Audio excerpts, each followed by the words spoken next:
happening here? There we go. Hello, and, yeah, little tech mishap right from the start.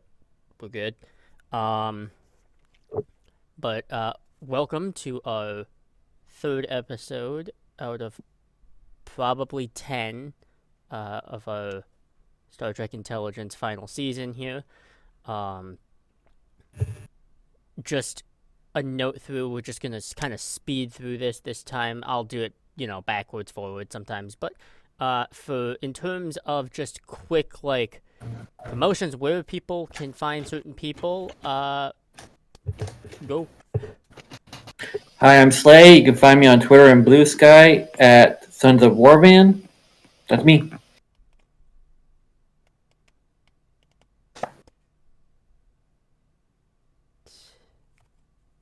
Anyone else, or do we just want to press ahead? I'll go. Hi there, I'm Silver Sugar, aka Risa, and you can find me on most places on the internet as Silver Sugar or X Silver Sugar, but most notably not on Twitter anymore. I finally got rid of it. But right now I am open for applications on the Rune and Relic channel as well as my own Discord for a game that I'm going to be running soon. So, if anyone's interested in D&D, let me know. Speaking of, I totally forgot to fill that thing out. I have to do that when we finish. Hello, it's me, your obvious favorite. Anyway, it's me, Little Legend. You can find me mostly on Tumblr, and I also have to delete Twitter eventually. But yeah, mostly on Tumblr. I'm Little Legend Arts. Or you can find me on a Tumblr blog that belongs to my little passion project, my little comic, which is Your World on a Plate. Please check it out. I'm just slowly trying to gather people who might be interested. Thank you so much. There you go. All right, and also, couple of things. On my end here, one, once Star Trek Intelligence ends, this will not be the end of Rune and Relic running Star Trek Adventures. We're in the works for Star Trek Fringe, which is going to be another actual play. That probably won't surface till the fall of this year because it took a lot to get this one going, so it's going to take a lot to get that one going. But on top of that, we are actually just one follower away from our Lower Decks 1 or 2 shot, actually courtesy of Noir. So if you do end up seeing this, thank you for the shout out on that. We do appreciate it. And as well as, I have a couple of other things that will probably show up in the interim. Some people, when you message them, you get a response months later, and I'm trying to get a couple people to not do that to me, but it's a struggle sometimes. But yeah, one follower, we get that Lower Decks thing. We were gonna do it regardless, but it was kind of up to all of you if you were going to see it or not. But all of that saying, we're about to just jump into this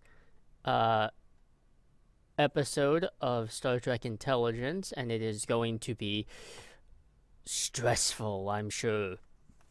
But we will probably we'll catch you in a moment here.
Welcome back. Alright, so during the last episode, um, the Madrid intelligence team was directed to very far into the Beta Quadrant and isolated, meeting up with a Prometheus-class ship with the USS Io, captained by one, Captain, Sarasahi?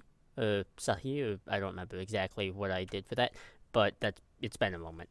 But upon realizing and interacting, the number of their crew was suspicious, as well as the temperature and life signs.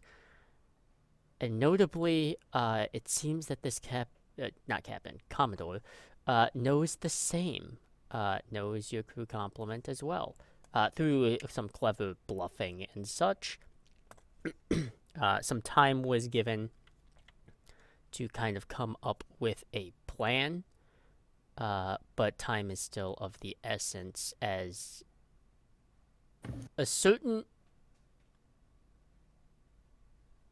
as tensions and uncertainties are beginning to arise and bold maneuvers and plans are about to take place, we find the intelligence team within the Hypatia conference room, where a plan is about to go over. However, I will make note, the last time we left off, I believe we said there was about, in terms of expectation and time gathered, was left, I think we said 30 some odd minutes.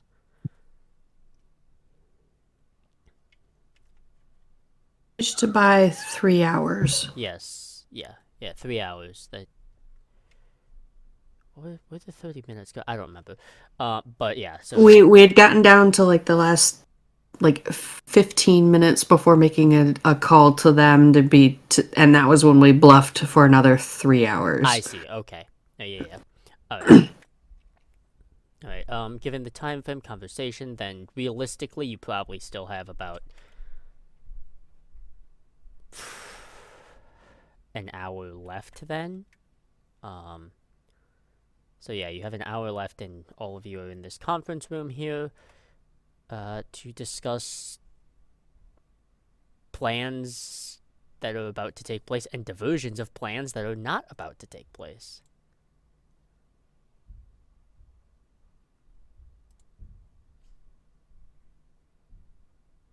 So who's going first?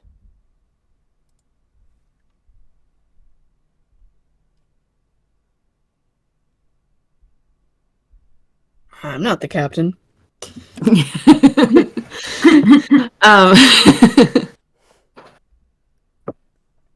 Mira is So- quietly panicking in like the corner somewhere, so she's probably Yeah, gonna go last. Well, first things first, Jalorna's going to outline exactly what's going on at this point. Is what we've finally figured out, and the fact that we've got a couple of things that are connected here, and it's if we can stop a couple of things, and then that cascades into stopping other things. So just trying to make it very clear. It's yes, there's a clear and present danger with this society, but as far as acting within our current mission parameters and mandate, it sounds like we're going at it a bit sideways. But if we succeed with these two objectives, it will also succeed in stopping whatever is going on with the society, or at least slowing it down to a point where we can do greater intervention as far as halting their plans. Mm-hmm.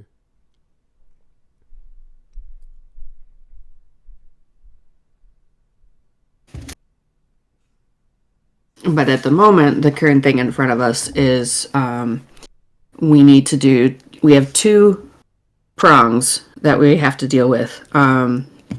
It's one, we're headed over to the USS Io.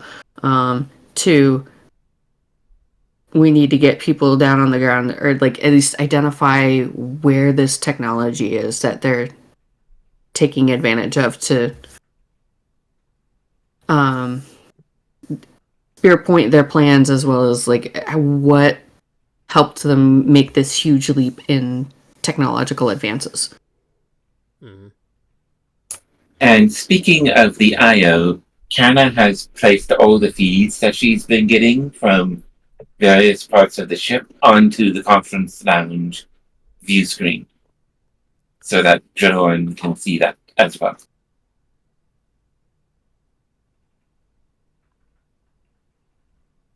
All right.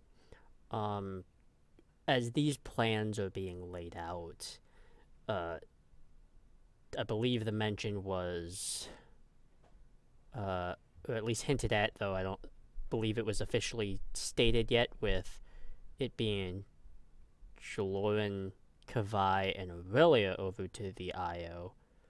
Leora stays on the Hypatia, and then there's the potential of Mira going planet side, or this is kind of the field op leader's call as to how she would divide things up. Yeah, that's the general idea. But she would not have Mira go by herself. She would probably send Kana with her. Mm-hmm. And that's contingent on if Mira feels confident that she can go down with Kana to identify what this tech is, as well as gathering more information. I mean, Mira isn't good with tech, but she can definitely point out where it was involved. Like, before and after kind of sort of thing. That's one of the reasons that she would send Kana with you, because Kana is good with tech. And would I be able to have a special pad, smaller than our regular pads, that would be preloaded with like hacking programs and stuff, based on the technology that I've seen from my surveillance Here cameras? is the answer to that. The simple answer to that question is yes. However, there is a complicated rung in that, which is you have no guarantee that that pad is coming back with you. So again, this falls under like leadership if they want to take that risk, because that is a risk that maybe Jaloran is willing to take, but at the same time, if it goes even slightly wrong, like if even a microspec of that tech is left behind, it violates that whole prime directive thing. Very. Now, that's not to say there isn't interference happening here, but the concept of like interfering is you want to interfere as little as possible. And there's already tampering. Questions. Is this like a prime directive risk, or are we more like just trying to not implicate the Federation? It's a bit of both, but I will ask Lynn here where Jaloran finds it, because it's both, but which one is more at the forefront? Because yes, prime directive, but it's also implicative, and it depends on what Jaloran cares most about or doesn't. Like maybe she doesn't care about both of those things.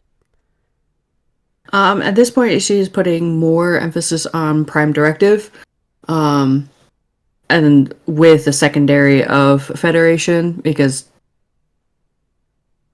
at this point, Federation is second. We're doing second contact, not first contact. But she still wants to like adhere to the prime directive more, as well as try to identify, was the interference from the Federation, was it from somewhere else, or was it an internal happenstance because they found old technology buried somewhere on the planet.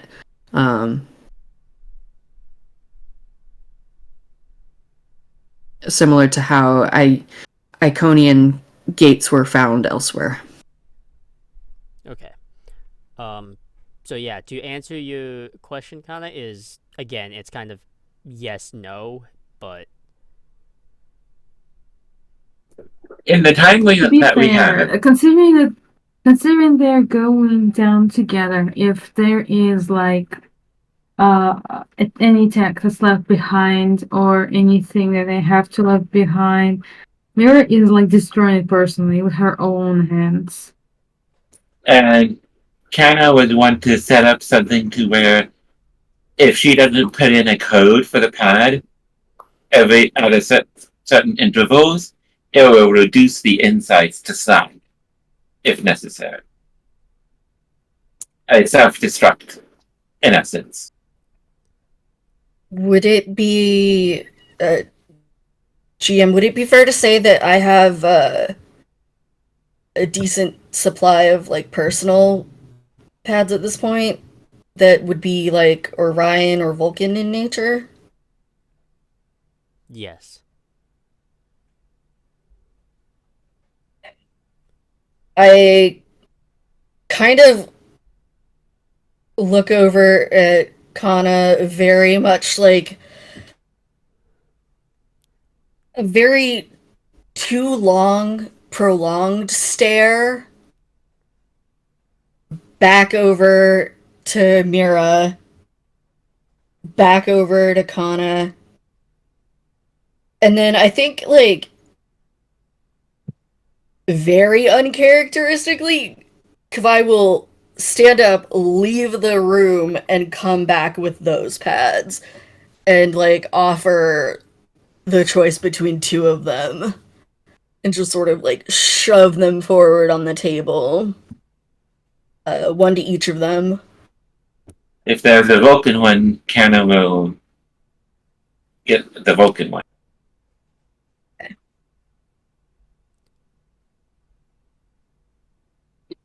Mira's gonna kind of look them over. She's not totally sure like the difference.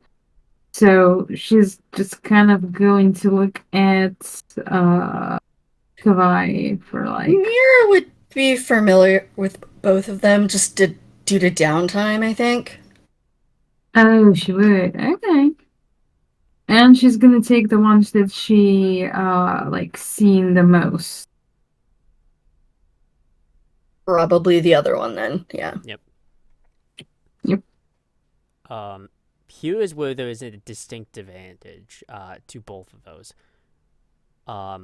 One,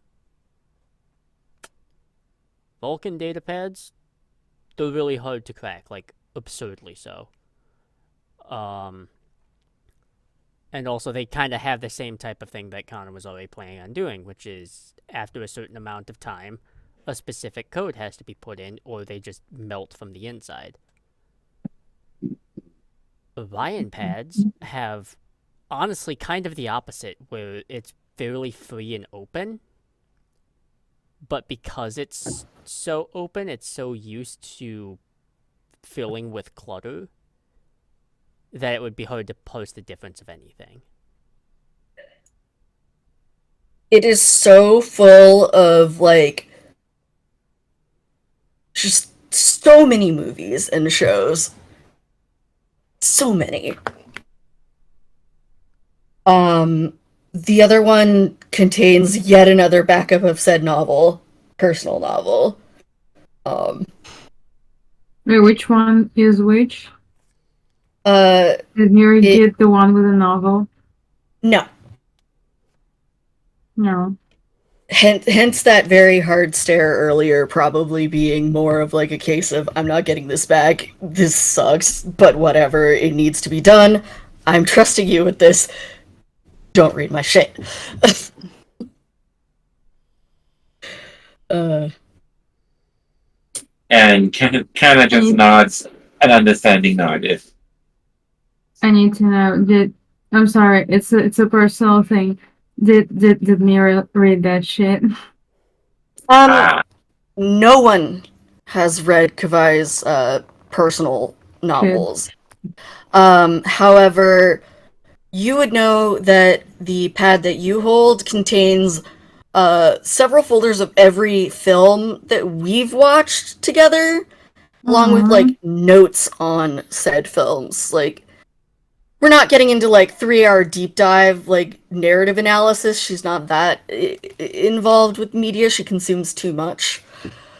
But there's like a couple bullet points here and there about like which styles that they tended to prefer, stuff like that. Oh, that's cute. Yes, very Cliff Notes.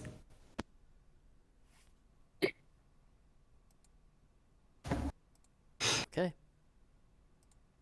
Jiller would also hand down the directive to ensure that Kana has gotten the necessary cosmetic changes to blend in with society. Mm-hmm. Which, being being human, it honestly is fairly easy. Um, Looking at like medical stuff and like comparing to like Mira's genetic makeup, it's similar enough.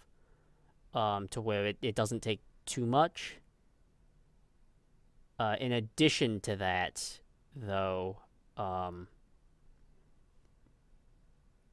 there is a like once that is once that is applied, there is a 3 hour timer on that where you have to like there's a hypo spray that you could use to lengthen the time, but there is a 3 hour timer on it. It's not because medicine or the genetic alter like cosmetic is ineffective. It's literally just because it's not a known within the database, so it's not as well synthesized.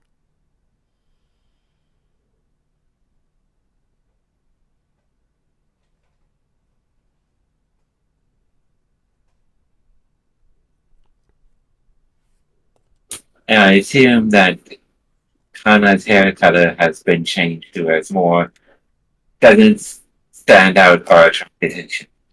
Yeah, in other words, the highlights and the dyes have to go, which I'm sure kills Kana. But Yes. hearing the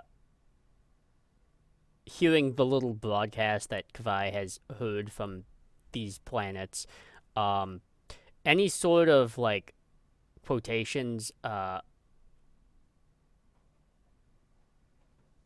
punk or non hetero aesthetic seems to just be it makes you a target.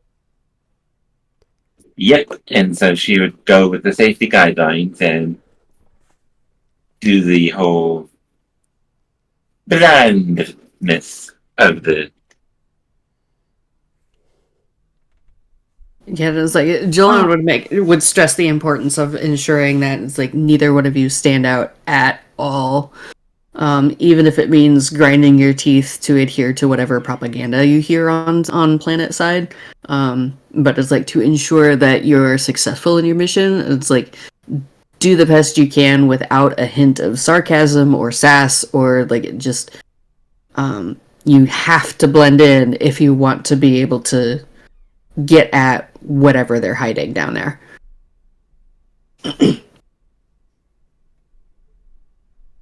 Mariana's size, but she makes sure to look over Kana to like make sure that nothing is amiss. She kind of, well, I haven't been here in like what about 15 years or so, but I doubt that they changed their attitude in this short time. So, um, I don't think we're gonna escape that place without any physical conflict. So if anything, she kind of turns to Kana. Just hide behind my back, okay? Try not to get Understood. hit. I am not excited. Yeah, me too.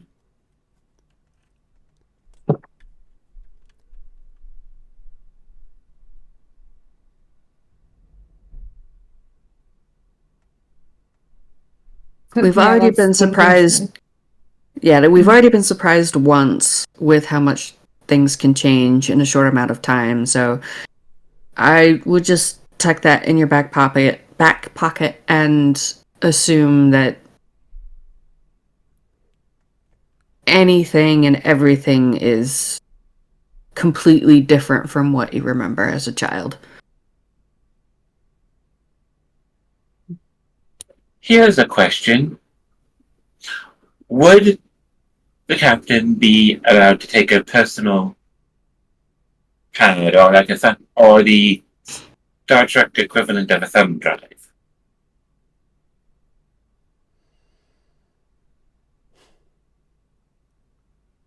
At this point, she's not planning to.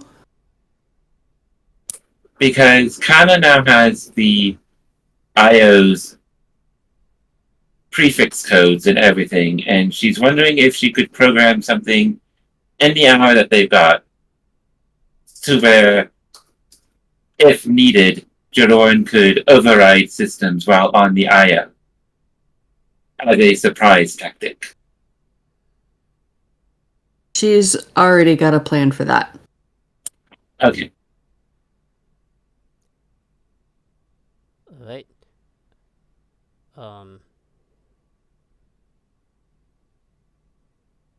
And Jolene, at this point, or Kavai, have you made it known that Leora is staying aboard the Hypatia? Jaloran would have made it known. Would Jalorn have made it in order? Yes. Then Leora not happy about it, but it's she's not gonna say that talk about that in public. It's her. You made your decision. It's her job to facilitate that. So she's not happy about it, but Yeah, she'll get it done. she would be very aware of that, and she would explain it as like, the person I trust the most with the Hypatia would be Leora. And it's like that's the right now, as far as us and going anywhere, if somebody has to stay behind and manage that ship, she wants it to be Leora. Yeah, and if are we talking like is this conversation taking place like in private or in the group? Like, I mean, the rest of the team probably eventually is gonna have to disperse to get ready. okay, so I'm gonna wait until everyone leaves, if no one else has anything else to do, and then I'm just gonna say to the captain, I'm just gonna say, look, Captain, I like Kavai, but they are volatile at the best of times. Are you sure they can handle this mission?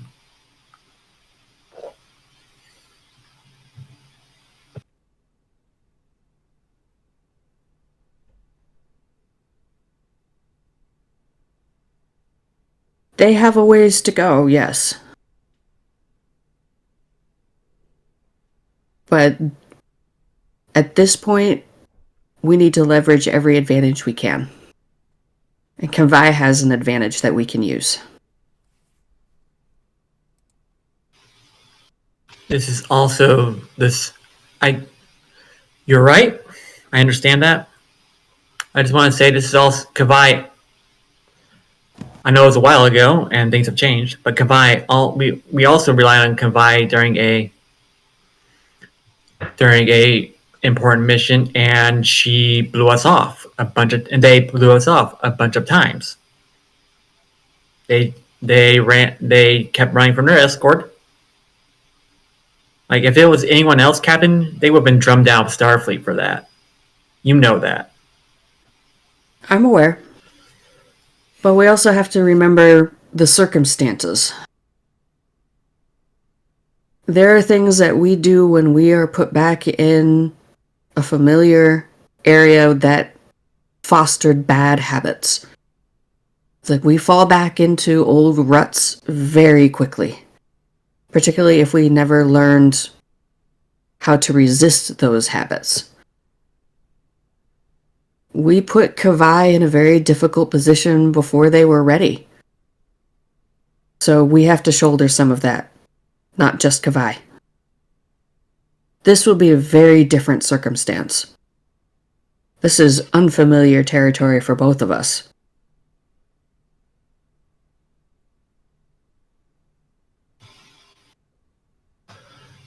You're right. We did put them in a situation where they were not ready. Lessons learned on both sides. Yeah. It's just I'm not gonna. Leora kind of like is about to say something, then thinks better of it. Just like, okay, Commander. I mean, Captain. Sorry. I trust your judgment, and I will put my trust in Kavai for this mission, and I will keep the Hypatia ready to get all of you, including Mira and Kana, back home safely.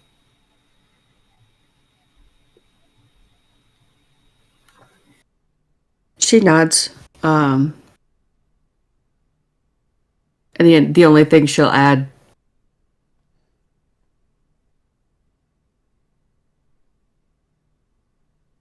it's important to remember our past.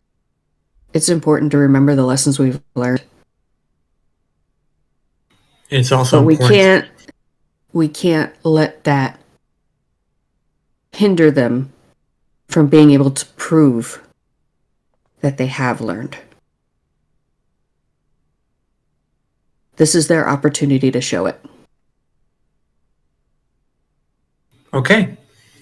I am willing to take that chance with them, but but I'm just gonna put my faith in you and Kavai, and then Kana and Mira. We're a good team. We'll handle this. And you can kind of see that Leora is a little more nervous than you would normally see them.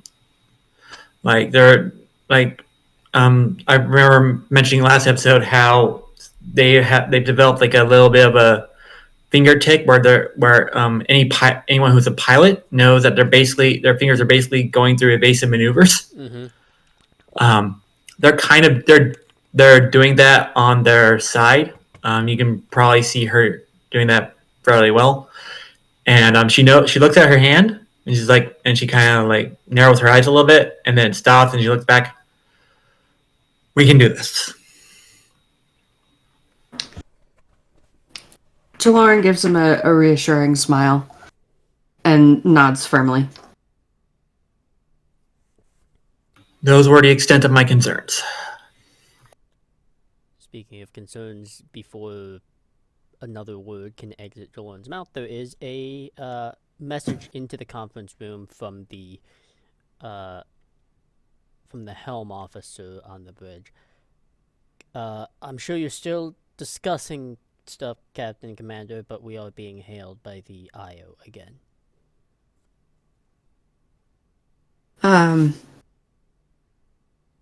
And one of the things that Jaloran would have done, like to backpedal a little bit, she would have ordered Kavai to head down to,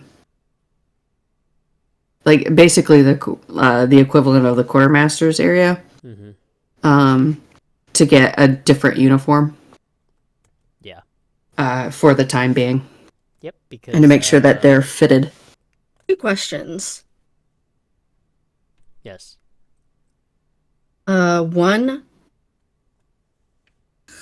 could I have been lingering and maybe overheard any of that? Jaloran would have sent them off promptly. I mean, like, outside of, Yeah. like, intentionally being spotted. You know what? I'm willing to roll see if like we notice them or something like that. Yeah, I'm gonna. But being able to hear through closed doors? Well, Yeah. Probably not through closed doors. You won't be able to hear the conversation, but you'll be able to hear the tone. So if you want to, Kavaya, what you would be doing here is insight and security. Okay. Just tell me how many successes you got.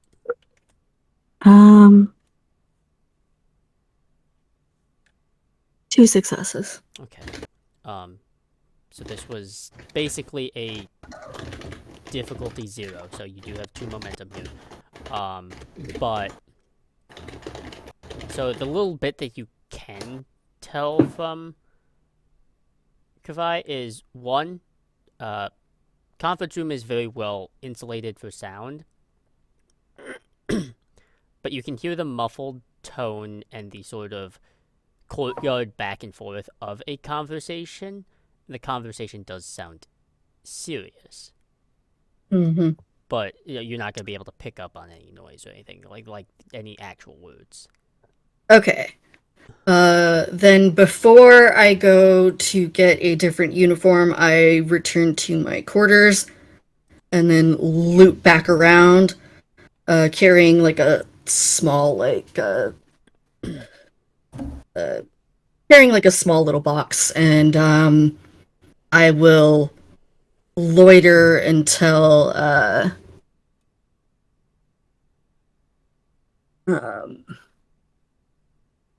until they come back out, but not obviously so. I would like nod to Jaloran as they leave and just sort of walk alongside Leora. Okay.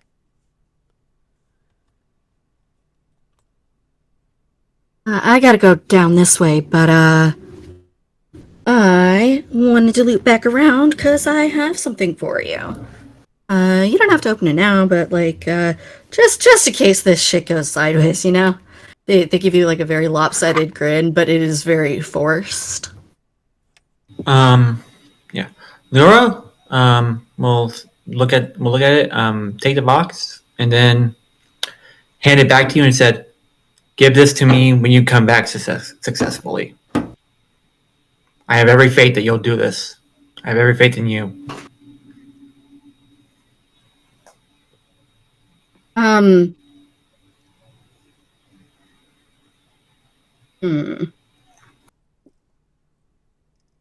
They don't take it back, but and they look like they're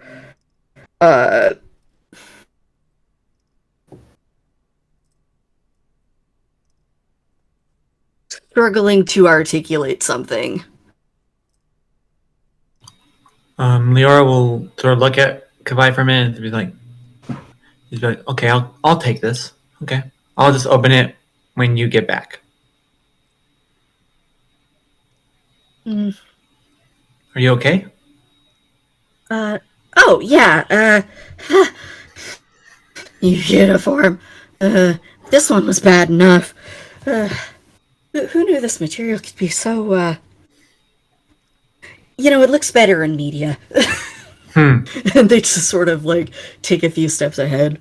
The ironic thing is, too, for you, Kavai, for you to, like, pull this off, you do not have the petty officer, like, patch at all. You do, in fact, I believe Jaloran had said, probably at the most, like, a lieutenant or a lieutenant junior grade to, like, kind of play this off.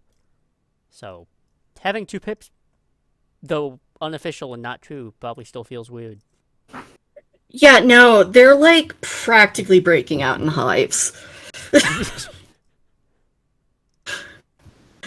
But not quite. They've managed to tamp down just a... Oh, sorry. Again.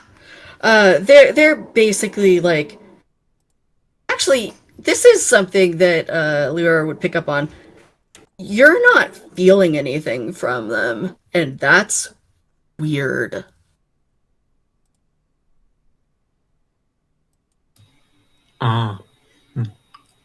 Like Leora sort of like like when Kavai walks past him, Leora sort of does a double take and just like, Like when they notice that, there's like Okay, that doesn't seem like the best sign. But they don't say it out loud. They just like, let's go. They just like in their head they kind of try to project outwards like that. I have faith in you. You can do this. Yep. Um, on the flip side of that, Jaloran, you are at the bridge again, being called, because the IO is hailing.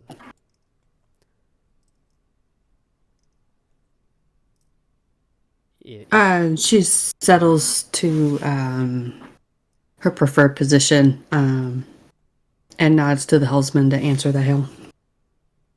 Okay. The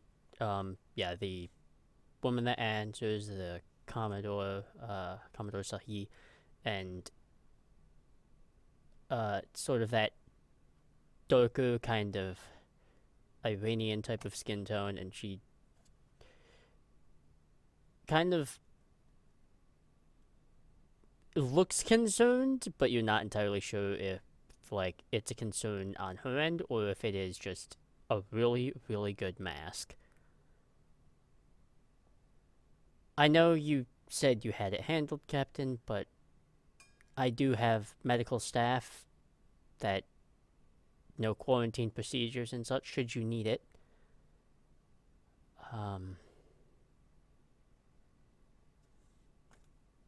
Thank you, Commodore. We believe we do have it isolated and handled at this point, but it is good reassurance if anything crops up again that your medical staff is well equipped to handle it. Isolated and handled. Well, then perhaps we'll have that meeting after all. Indeed.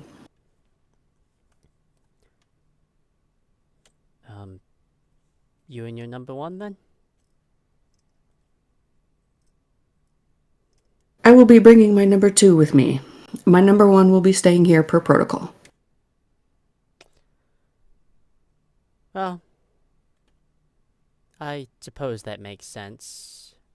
Wasn't sure what type of captain you were, I suppose. Being on the fringe of known space tends to turn certain captains into cowboys, you know how it is. She just chuckles, knowing the reference. Well, I'll have preparations set up. Well, we could do it unofficially if you would like. 10 forward's not a bad spot.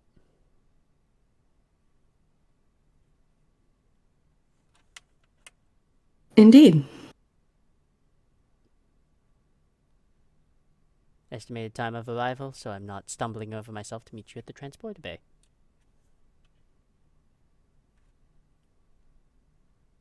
$30 will do it?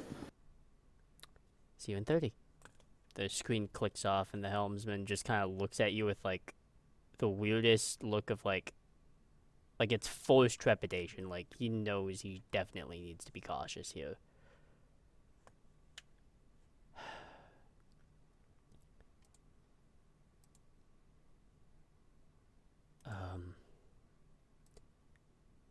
Captain, I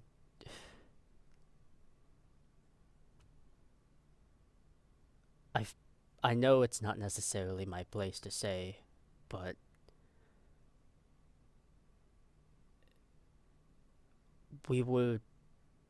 presently I was directed to keep the yellow alert off, because the rays of shields could indicate any movement and tip our hand, but it will take, from a green light status to yellow alert, it'll take about half a second to kick our shields on from nothing.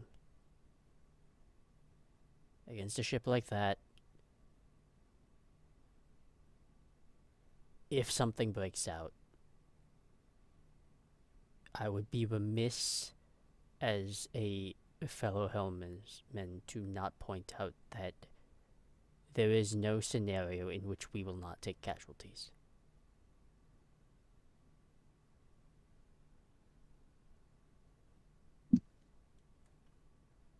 And that is part of the risk we take when we sign up for Starfleet. You'll know when it's time to flip on the yellow alert. Yeah, I'm sure I will. It'll be a story worth telling my old academy friends, I'm sure. I've been told it's a good idea to exaggerate by about 10% to make yourself seem a little more impressive. Well, maybe I should exaggerate the statement there and see how much I get made fun of.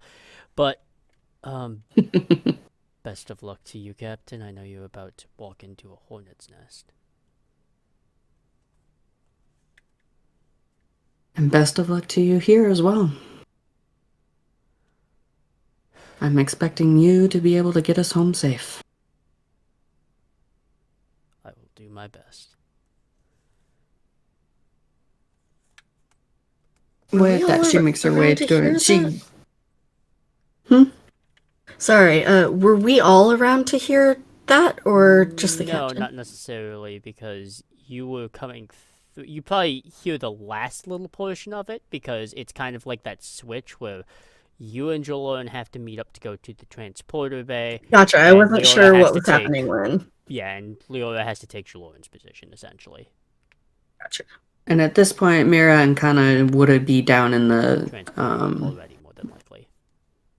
well, either that or still in medbay doing the last minute touch ups on whatever Kana needs for. So I Cosmetics. specifically, I wouldn't have heard the bit about the yellow alert, or No, you would not have. Okay.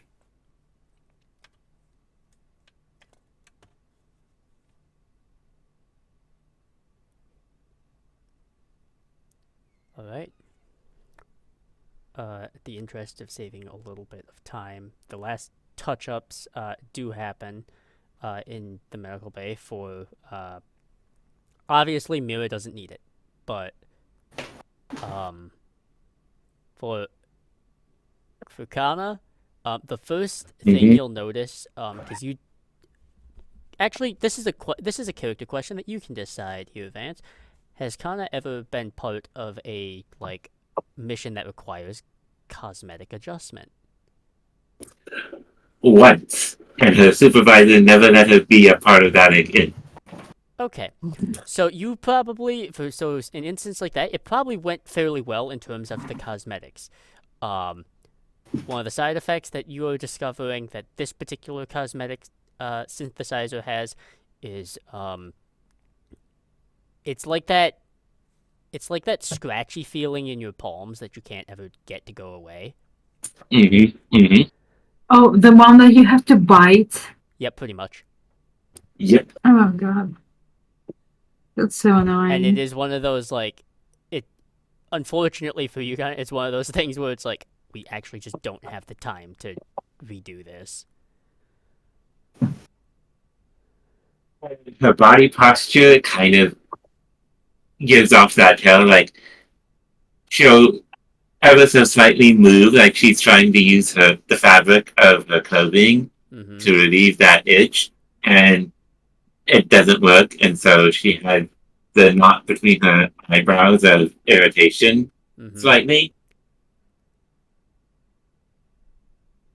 Which is kind of the facial expression that Jalo and Kafai and Aurelia see as you are also on the transporter pad with the transporter chief, sort of a younger Bolian individual that is also taking notice of it, though he's probably assuming that it might just be a food allergy of some kind. But he's looking at the transportation locations and seeing how ridiculous they are. Is this correct, Captain? To one planet side and one to the to the USS Io? That's correct.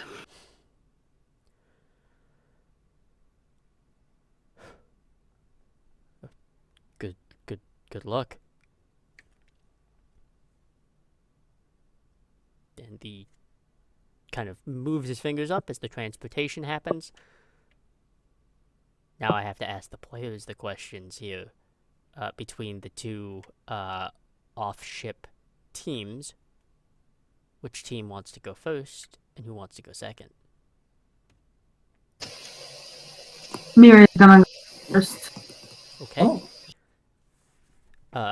Then beaming planet side, it doesn't come off that odd. Aside from a couple of people that are looking at you because your sort of teleporter is more of a blue color and white, and theirs is definitely a little more greenish in color. So they kind of one makes a note of like, you should probably get that checked out, and just like, maybe trying to be helpful, but also they're just assuming the tech you're using is faulty. It seems like.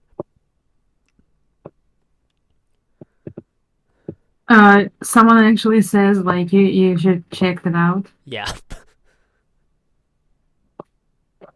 It's sorry. There we go. It's fine. It does that. It hasn't paid me so far. I don't want to bother with it. She kind of waves it off. Okay, but if you end up in space or something, or on the moon, that's on you. And he'll just leave. Beaming down here, and you immediately see people that are walking back and forth and stuff. Most notably, these people are kind of put into like a sort of uniform look where it's very gray and white and black scale. Seems like people who are wearing sort of a black type of shade or darker shades of like different types of blacks and grays seem to have some type of authority. People with plain gray seem to be more what we would associate with like blue collar work, and then the white being ironically kind of that white collar work, and then the other color, which is actually a brighter color that kind of is not typical, is this sort of deep violet color. And given sort of the designs and sometimes the overbearing, like, revealing attire it is, that they probably fall under what is considered luxury or pleasure in terms of their capabilities. And the buildings themselves are all very uniform. They're all very the same. Overhead in the sky, you can see kind of giant balloons floating with sort of black and white screens with light tinges of color spitting out propaganda through like speakers and megaphones. Seems to be a constant drone.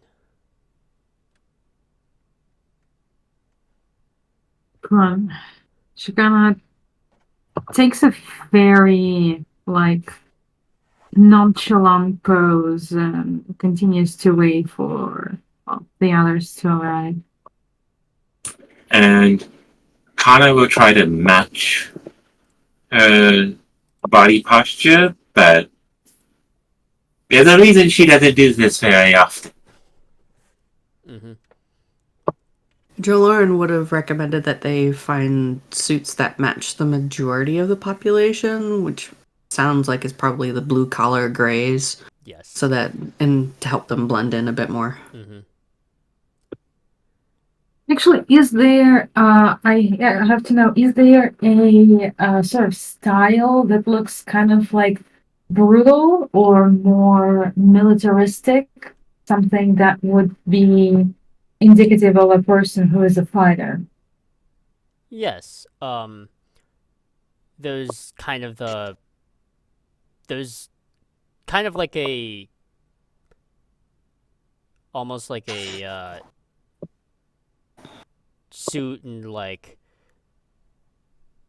dark khaki dress pants type of look to them, with the shoulders having different like lines of black stripes that seem to just indicate a rank of some kind. It seems like the more stripes that are there, the higher the rank. And that feels like it's probably more military geared. Or at least some sort of, like, enforcement.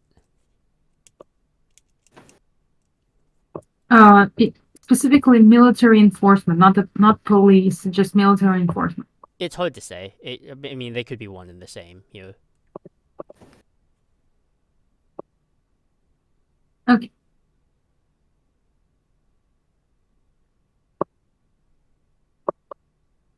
Mira kind of turns to Kana, so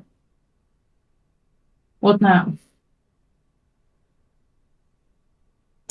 Do I see that there are people that have basically what would be like iPads and stuff in our world? Yeah, Or see what? Sorry, you cut out a tiny bit. I'm trying to see if there are people who are using like personal devices of any kind to where it won't seem odd for me to pull out my own personal device. There is the equivalent of what like charts and pads, but it seems to be very analog. Hmm. Like, it seems like the technology to get around is fairly advanced, but everything else feels about what it should be with the mindset and such. Okay. Then, based on the map that we had of the city that we're in, and based on the cameras that we had, could I deduce a route to where we were seeing the warehouse where they had the most activity going on? Yes, you can deduce a route. However, I will say, now that you're thinking back on it, heavy, militaristic type of presence, or we'll just say enforcer presence, not a huge amount of civilian presence. Hmm. Then Hana would try to deduce a route that would be nearest to that zone, but would not go into it, and try to find like basically a These network guys? node to jack into. What are you saying, Little? I'm still kind of stuck on these guys. We do look like, you know, the inhabitants of that planet, but we do need that kind of match. Or how do we handle that? I'm sorry, a little bit. Yeah, so you already have, like, the stuff has already been replicated from what was seen. You probably started off with, both the, like, kind of, workforce gray type of attire, but you are coming across the complication where it kind of seems like workforce gray is not going to get you to where you need to be. So essentially, you would have. Yeah, so essentially, you would have replicated what you needed on the ship and changed into it before transporting down. It's just the natural, like, it's kind of like one of those things where you, because you didn't understand the system until you, like, are on planet hearing how things are being said and how things are being done, you didn't know which ones really meant anything.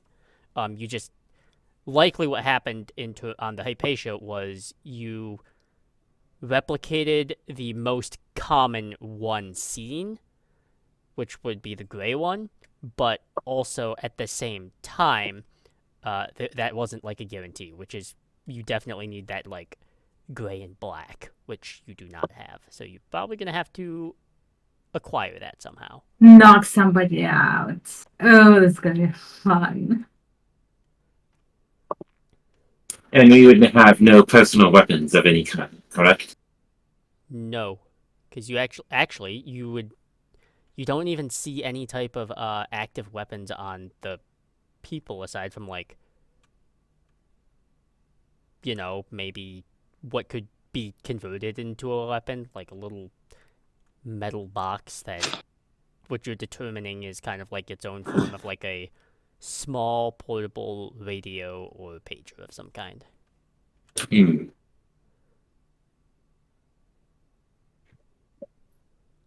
It's okay. We don't need a weapon when we got our fists. That is Mira is easy. anxious, but I'm excited. That is easy for you to say, but strength is not my strong suit. Yeah, I can see that. Don't worry.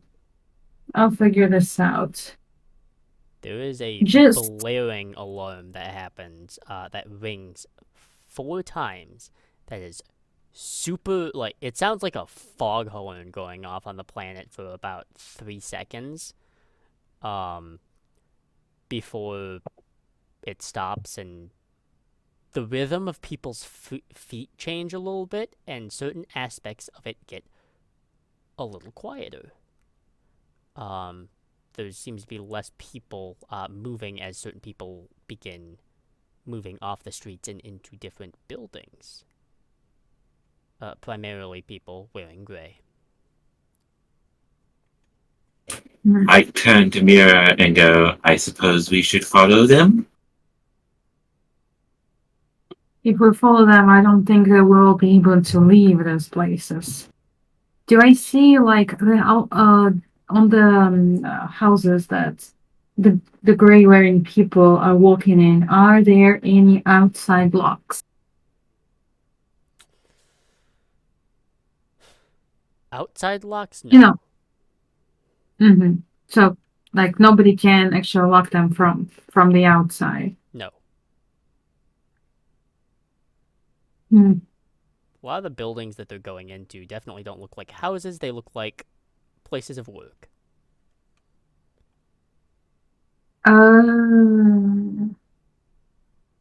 If we,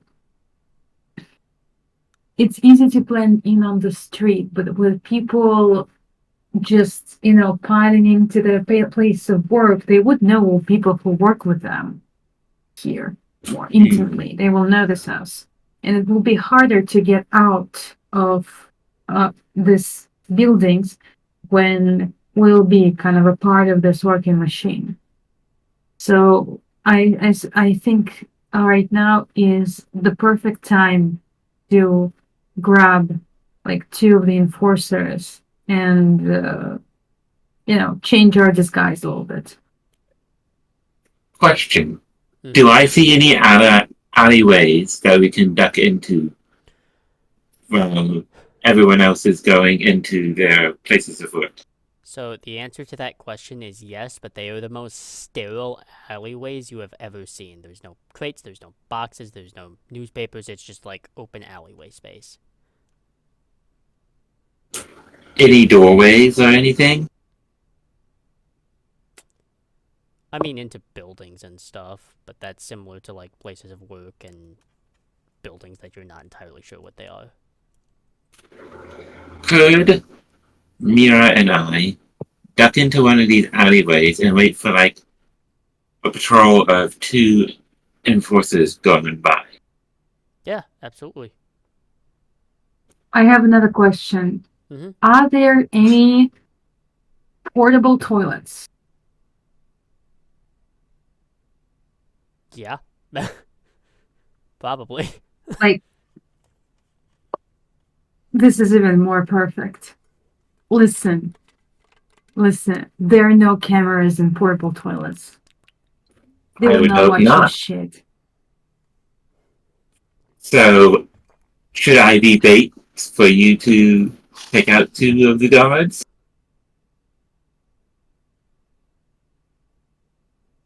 Wait, what did you say? I'm sorry. You're really quiet. Oh, sorry about that. Yeah, I'll just up you up a little bit. Sorry. Could you repeat that, please? Should I be bait to draw 2 guards for you to take out? What? To the washroom? Come on, they're gonna need to take a piss at some point. True. But you can make sure that nobody but the guards come here. I don't want some poor worker to, accidentally see me waiting for them inside of us. I can do that. Thanks. So I'm going to go and I'm going to hide inside of one of the porta potties. This is two things about this. This is so stupid, but at the same time, that I can't argue against it because this is just proven to be in so much forms of media and like in certain aspects of real life to be fairly effective. This is Looney Tunes type of shit. I'm telling you. But eventually you will have people that will show up. They are a little stun locked at first because they're just like, what? Because one, you're wearing gray and you're supposed to be working. So one of them does approach and confront you. Which factory do you work with?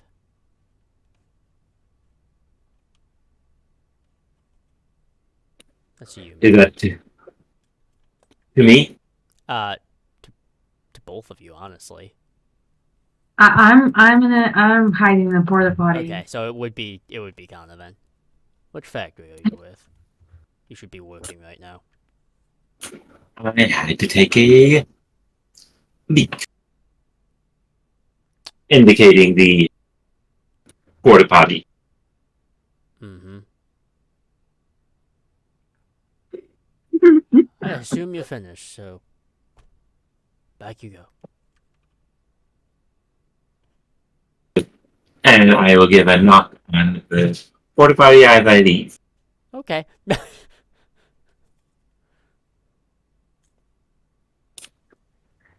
I assume I have to make a roll of some sort. Oh yeah, you're both gonna have to make a roll because this has the potential to go so wrong. Okay, D20s or I'm gonna tell you or what rolling you here. both have to roll here in a second. Most notably, you will not be able to assist each other on this because this is unfamiliar to Kana, and it's been a while for you, Mira. So both of you are going to have to kind of subdue them. This is going to be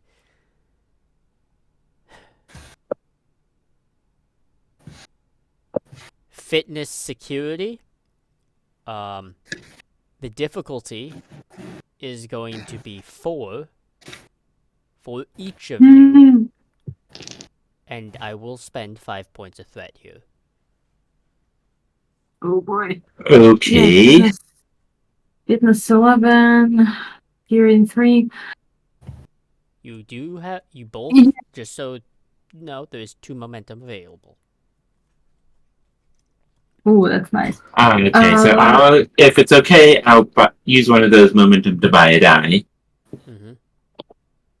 And I would like to try and use... Would the focus composure work here?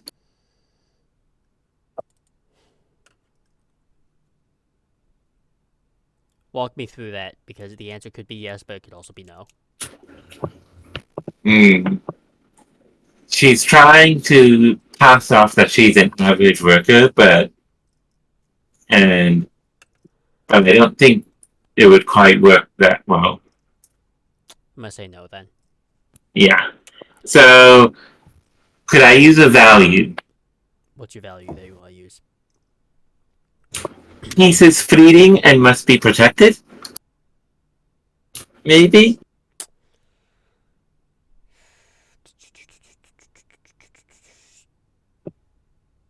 Yes. Yes, because you were trying to stop them from what they're doing. Yes. Okay, so I have 2 successes already. My fitness is security is a 12, so anything under 12. Mm-hmm.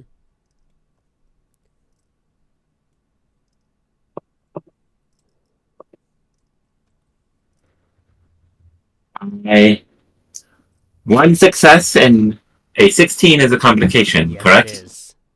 So 3 successes and 1 complication. Okay. Three That's me. successes. 3 successes. So that doesn't clear that. All right. Nope. On Mira's side, so just so you know, little, you have a momentum. You can roll a third die if you need to. Okay.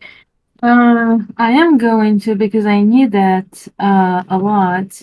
We saying 3d20s, correct? Yep, this would be 3d20. Oh, Alright. shit, fuck, okay. I'm looking really quick to see if there's any. Is there any focuses that you want to use? Or values that you wish to burn? Blah blah blah. All my focuses are medicine based, so that's no bueno. Let's see, my values. What are you planning to do? Are you planning just to Sometimes it's better to punch first. I'm using the value. Sometimes it's that's better two to punch successes first. right there. Perfect. So that's 2 successes. You just need 2 more. And do let me Okay. if you So roll anything that is a 15 or higher. let's go. I'm still rolling 3d20, right? Yes, you are. Okay. Okay. So we got what? 7. We got 11, and we got a 4. Okay. I think. So, That's a total of 5 successes. yes. So one Holy momentum shit. comes back. But so here is what happens. Here is Mila is able to knock out the first one, and kind of you are trying to like keep that composure and stuff to try and like play it off. But you just don't know enough about this culture to really like do it with such great affectation. And there is a quick. He kind of looks at you with a suspicion, like asking again what factory you're from, and he's just, you know what? And he just calls in. Picks up the little metal box, and you hear it click on. Sergeant, we have a bit of a pooh, and Mira knocks him out there. And you can hear, blinking. You can see a tiny little red light blinking as there is a voice on the other end of this box. Yeah, hello. Hello. Mira is going to pick the box up, and she is going to imitate the voice as like as well as it is possible. Okay. I'm sorry. I'm sorry. I'm sorry, Sergeant. This was a mistake. He was just angry because he had to wait for one of the factory workers too long near the toilet. Okay, this is gonna be a presence command roll. This has to be. So this is gonna be a presence command roll, and this is going to be a difficulty of 3. Okay. Where's my okay? We do have another momentum that you can use. Let's see. I'm gonna roll first and then see. Can I roll first and Yes, then you see can, if I want to actually. use momentum? Yeah. Cool. That's what I'm gonna do. So we got 8 and 7. I think that's good. 8 and 7. That's 2 That's successes. 2 successes. You will need 3. Shittles. Okay, fine. Let's go use the momentum. Okay.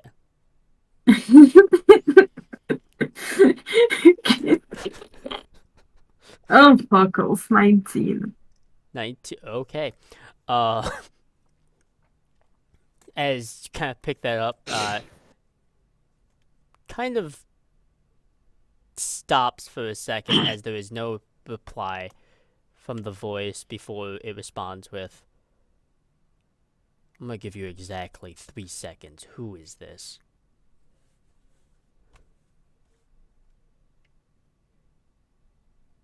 Mira is going to crush the thing in her hand. On cue, because no answer was replied to in 3 seconds, you hear a buzzing alarm noise go through the streets. This is going great. We're fucked. We're very, very fucked. Oh shit. Okay, so so what Mira is going to do, she is going to take the two people that she knocked out. She is going to shove one of them at Kana, and she's like, "Fucking change!" and lock herself in one of the toilets and trying to change. And Kana will do the same. Okay. Alright, you were able to do so. But you are now. Things got way complicated now.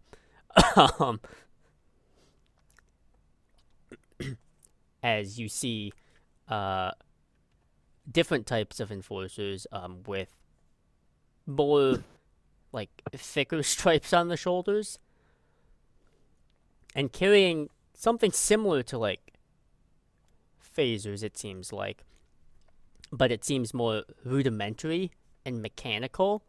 Kind of just because of your family's history, you know a little bit about this. This does not use energy. These weapons use kinetic ballistics, meaning there is no stun setting on them, and they shoot way, way faster than a phaser ever will. Do they shoot bullets? Yes, they do. Oh fuck. Okay.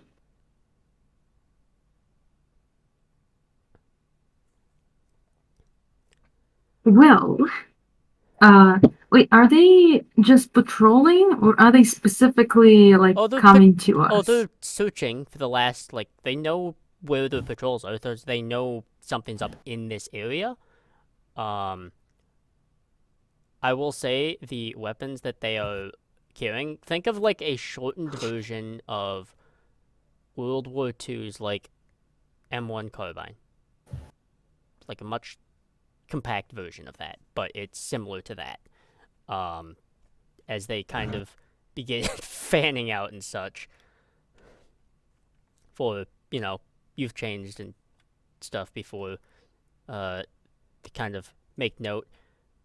We heard there was a disturbance over here.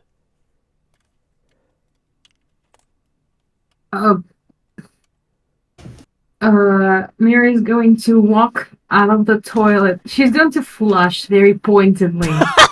And then walk out of the toilet, fixing the belt buckle. Yeah, disturbance. This guy, and she's kind of like pointing behind her at the toilet where Kana is dressing up. Oh, they are absolutely destroying that place.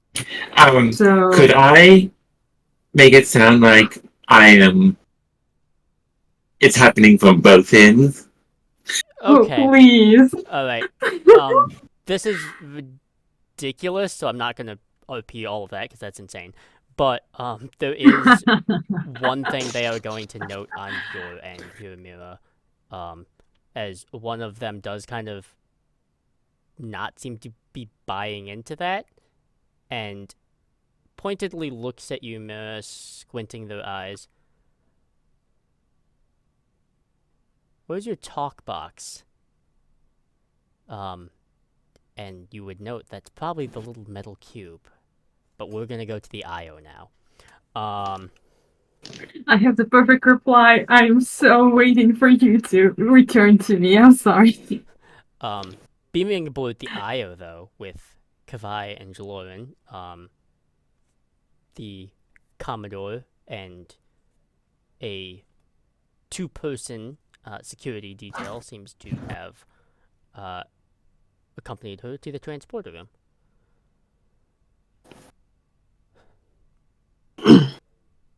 Captain? Jalaran is just Jalaran just has a calm, placid, like the political Mm-hmm. smile on her face and just nods warmly at the Commodore. Welcome aboard the USSIO.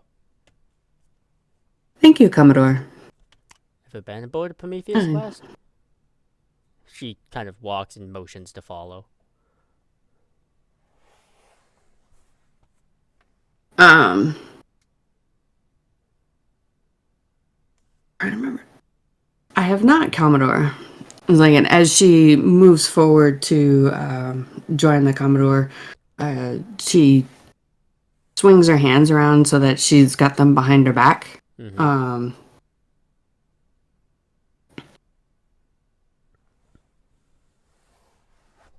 And falls into step with the Commodore. Mm-hmm.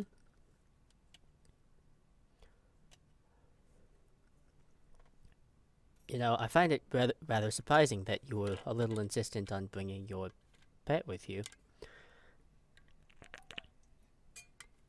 She's been rather protective lately. Question. Yes. Sorry. Mm-hmm.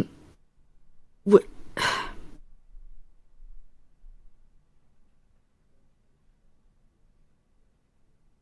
Never mind, actually.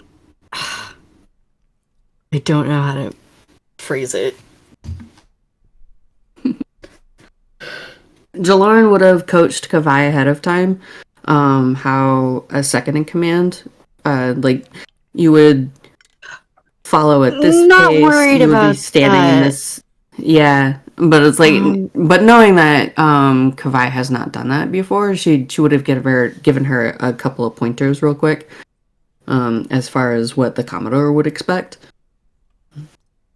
Just more like, how do I? Do we know that this? Because this is just player being confused about how any ranks or anything ever works, or like titles. This person's like basically the equivalent of the captain of the ship, right? Yes. Is the Yes. equivalent of the captain in terms of ranking. She would be 2 steps above Jaloran. Because, while Jaloran is a captain, there is a rank in between, which is fleet captain. Okay. And would we have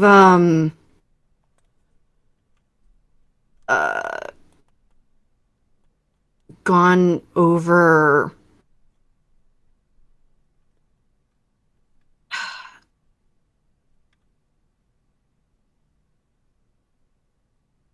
like any sort of distance or time to like wait? Kavai is on some level still trying to stick with what Jaloran wants and is asking for. If like what information like I guess basically like what it boils down to is the only way I can phrase this is it on site, or is this more we're waiting for a particular beat?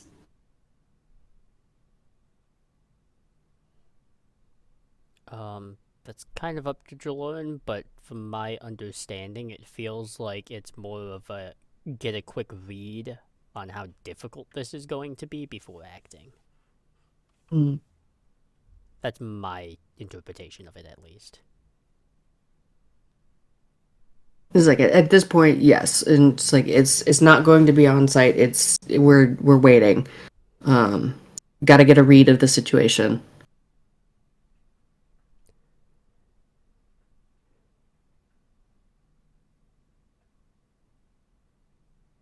All right. Could as they're talking then, Mhm. could I just be sort of like kind of giving this person like the once over? Yeah. Cool. Carry on. What are you looking for anything in particular while doing that, or not really? I guess more like I,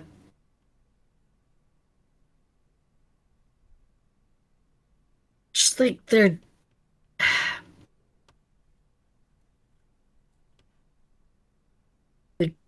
just what level of scum comes off of this person? On a surface level, nothing really. They're very neutral.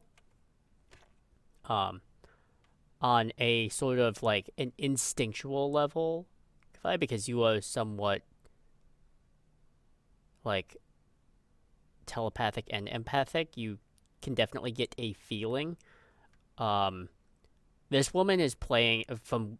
It's not necessarily you can read the mind or anything. It's literally this woman's posture, while friendly and proper. Underneath the surface, you are too familiar with like two-faced conversations. This woman is playing out every possible scenario. Yeah, that's my first language. Yes, every possible scenario while she's talking with Jaloran, and I'm sure Jaloran is doing the same thing.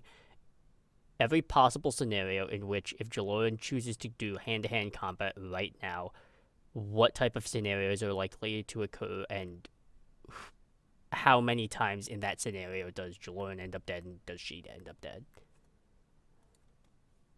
Okay. And her posture doesn't change much, aside from being what you can gauge as being very confident in her own abilities.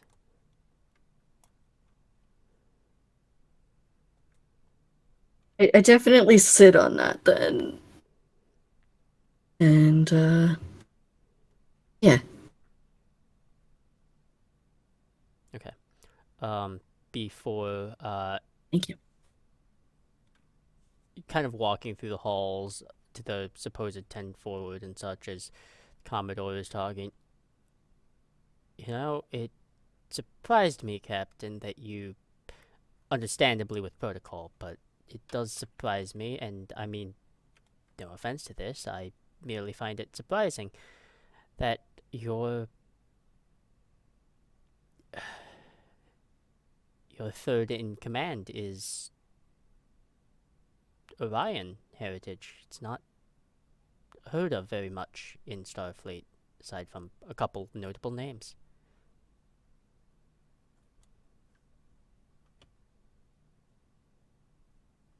Indeed, it is rather rare. We are trying a trial program, so to say.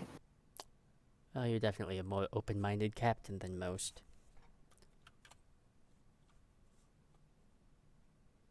I will sort of like give Jaloran a look, and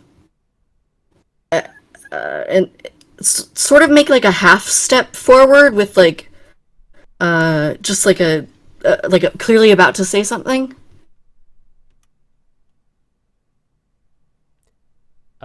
If you have the role of like third in command, you technically have the authority to kind of speak your mind as long as it's not too out of pocket. Okay.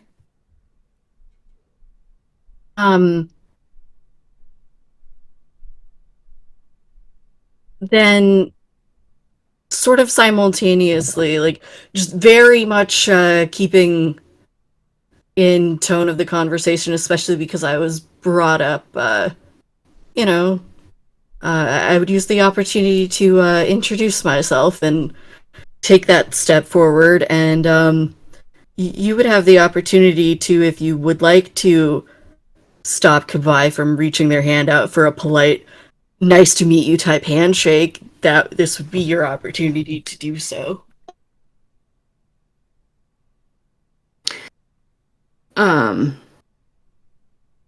Jaloran would just give her a very subtle, like as soon as she notices the hand moving, she would give her a very subtle shake of the head. It's like, now is not the time. But beyond that, she would not say anything outright. Then Kavai's hand will move instead towards their chest, interlace their fingers, and say, very like, not tersely, not tightly, but very measured. with like a little half bow. It's a pleasure to make your acquaintance. Pleasure to make yours, Lieutenant. Bye. Very warm smile. Lieutenant Kavai. I'll have to keep that name in mind.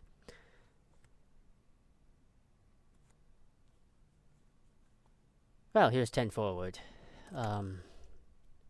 Apologies for the mess. My crew seems to, take pleasure in,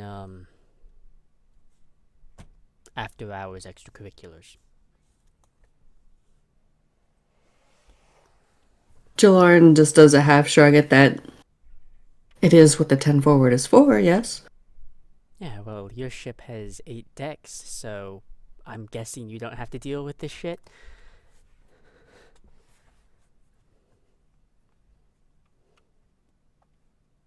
You'd be surprised what they managed to come up with.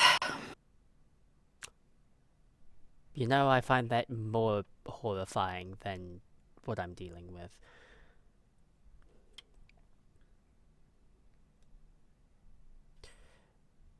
But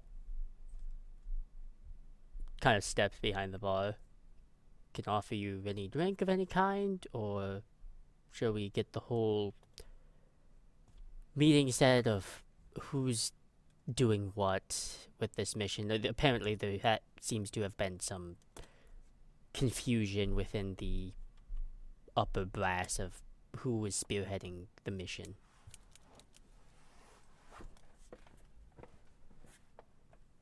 I see no reason why we can't continue on with this conversation. I am curious as to why you have deemed it confusion. What were you informed of when it came to this mission? Well, I was informed that we were doing a technological trade with a pre-warp civilization, which I found odd at first, but given their propensity for travel in a unique sense that appears to be faster than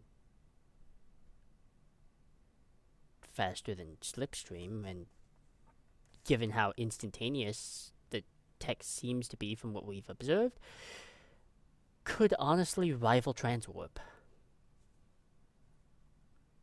In terms of expediency, at least. That is quite impressive.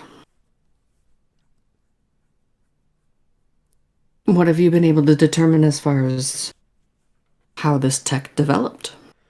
We're not entirely sure. The planet is fairly tight-lipped, though, and negotiations took a long time. Captain, believe me, it took me a while to get leaders to agree to certain meetings, and their behavior is suffocating.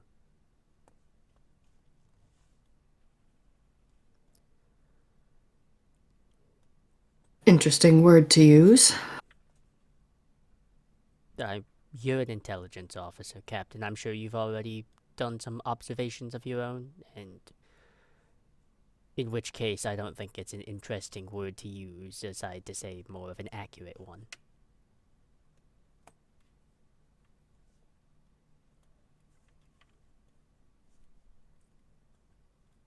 She gives her an amused smile and nods. Wasn't directly involved in intelligence. Too many rules in the gray. You prefer more of the black and white? Well, it's simpler that way.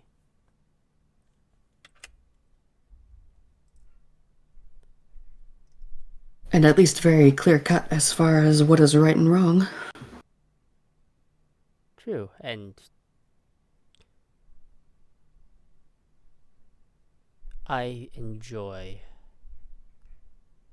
arithmetic quite a bit.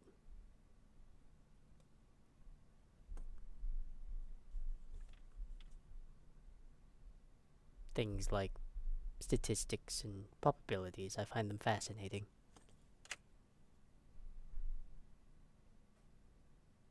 Is that something that would have popped in the Commodore's file? Yes, but not in this sense, not in the way this conversation is being presented. She was definitely an analyst, but not. But she was a diplomatic analyst, if you know what I mean. It's not. It wasn't like strictly numbers. It was more behavioral.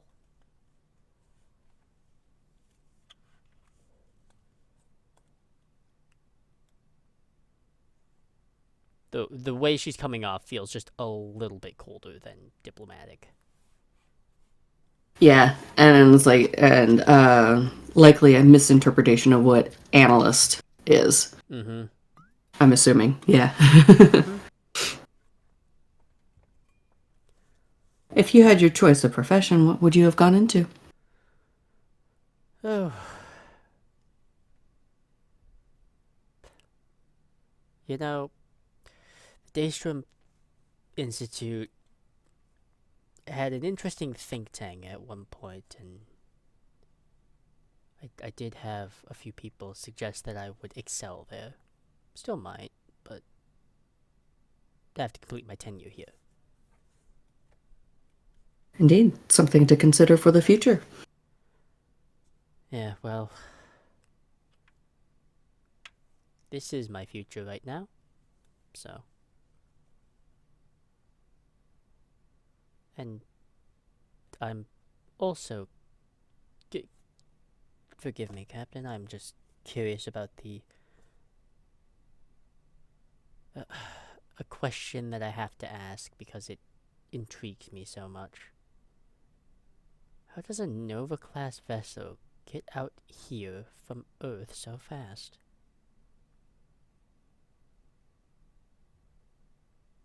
There's a lot more under the hood than one would expect. That seems to be the case.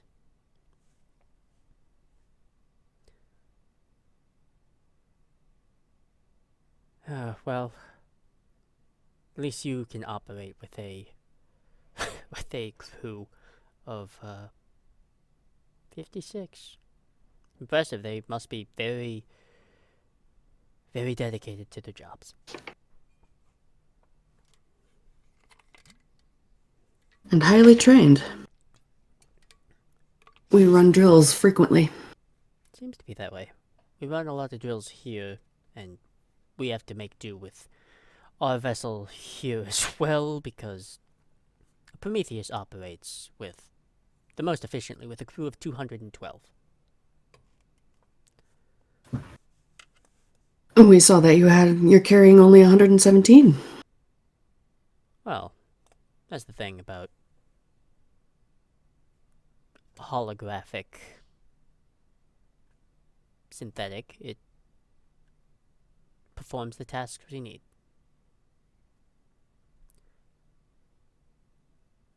They do have their limits, though. Well, usually, yes.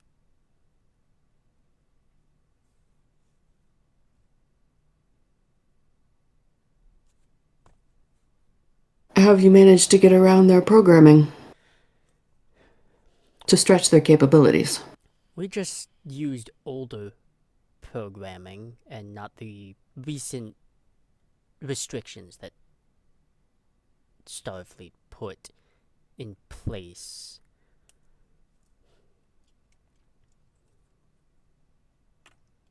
And also, having hollow emitters on every deck is very helpful.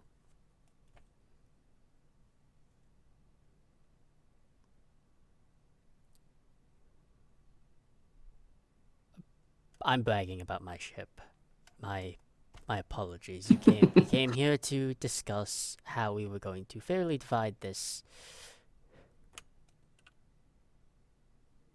mission confusion.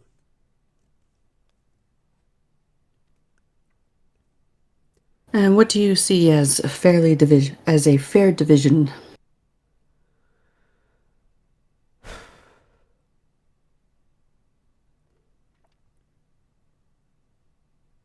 We oversee the successful trade of technology, and you can be the ones to deliver it back to headquarters. We made it all the way out here, and we don't have a, what I presume is a slipstream drive in your ship. We had to cruise at warp 9 for quite a long time.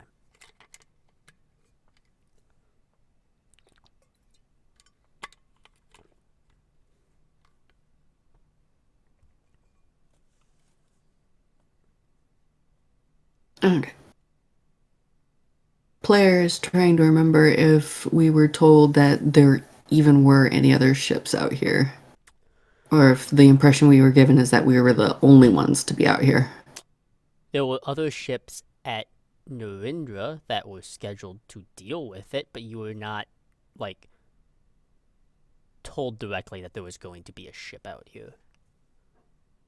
Already. And it also, like, Jabril is, as an admiral and a director, is fairly strict and stuff, but she doesn't... You've developed such a relationship where she's not going to keep things from you and surprise you with stuff.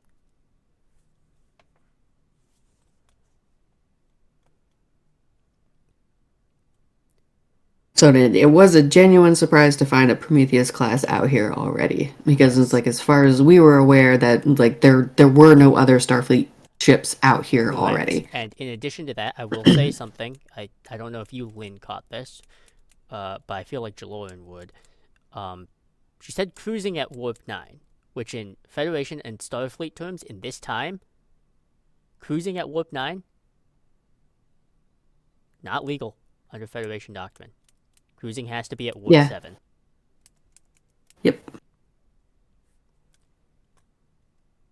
And so they're definitely behind on proper legal standards.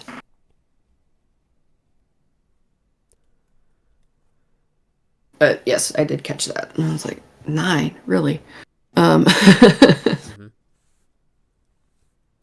Sorry, I have a quick question to interject real quick. I apologize. So does Leora have the feeds that Kana put in on the thing? Yes. Okay, so I just you know what? That's probably not the best idea right now. Excuse me. I apologize. Bye bye. Well, you probably would notice that Aurelia has slipped away from the small group in 10 forward. Yeah. Well, I was asking, if I scanned their, because I don't want to give away that we have their feeds. So I'm assuming they would see if we scanned like specifically their engines. Oh yeah, they'll notice.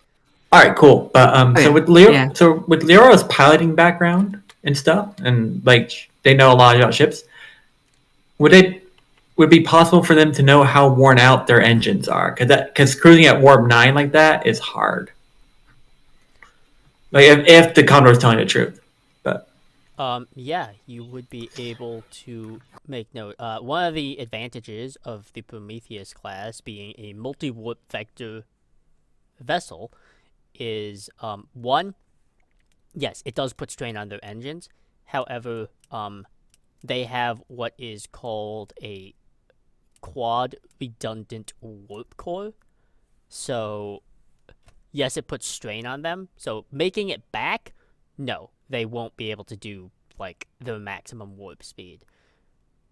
In addition to that, the threat is not that their engines are down specifically. At this point, is the multi-vector assault mode is a very dangerous thing, Leora, that you need to be aware of. Because even if the primary stuff is down, that's the Hypatia going potentially up against 3 vessels. Leora would know this, but can you sort of elaborate for me? I don't understand what you mean. So a Prometheus class can, much like a Galaxy class, has sort of a type of saucer separation. Except the Prometheus class can split 3 ways. I'm seeing the picture that Yeah. were being shown in the thing. Okay, in the chat. Okay, yeah. Okay. Another quick question. Again, apologize for interrupting the scene. Would Leora would this, because Leora would know this. The strain on the engines, would that like transfer to impulse, like Leora's like impulse, like make them slightly less maneuverable or anything like that? At least the main ship. Slightly, yeah. Yeah. As a main Like, ship, yes, less maneuverable.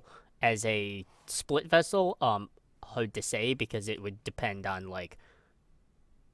which vessel? Yeah. Okay, yeah, because it's strained just enough for someone like Leora to be able to take advantage of it if they need to. Yes. Okay. All right, cool. Leora's making a note of that. Watching on the feed though, can't get audio, but as we kind of pull in from Leo watching the feed and back into 10 forward. Well, damn it, Captain, I didn't even think of this. You came all this way. How about a tour of the ship?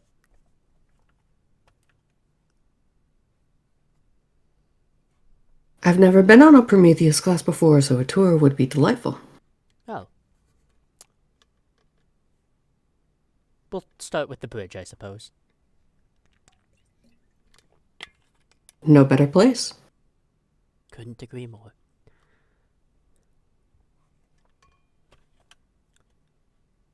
Kind of stands up and heads out.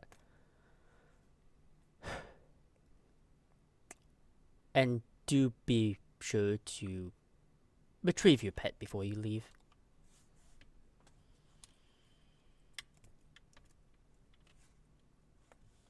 And it's like, even before the Commodore has stood up, Aurelia's already slipped back over Mm-hmm.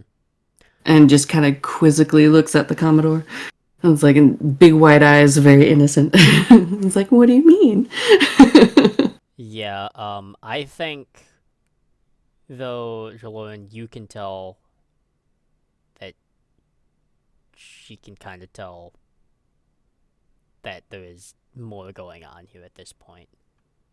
Mm-hmm.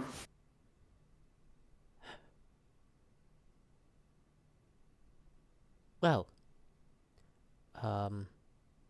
and your lieutenant, will they be joining or will they be heading back? They'll be joining. Alright, just had to be sure.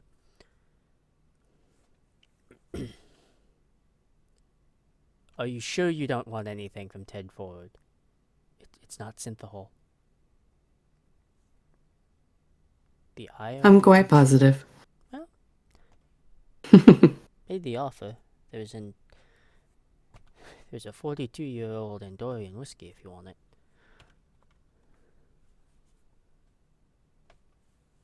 Have to raid that before we leave. But for now. Very well.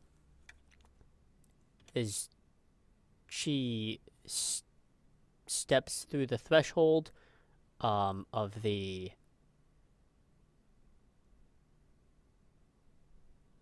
doors to 10 forward, there is a fairly quick kind of transporter flash as the entire hull of the ship goes a dull kind of blue and black color with yellow lights kind of along the side of the corridors. Never been in a Prometheus class at all, Jaloran, but you can recognize this is probably going into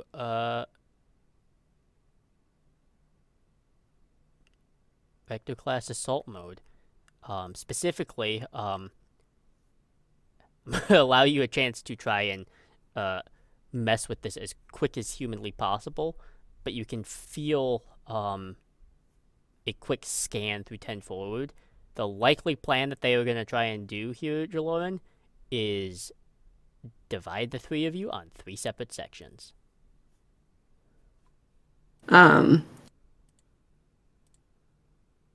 it's a split second, but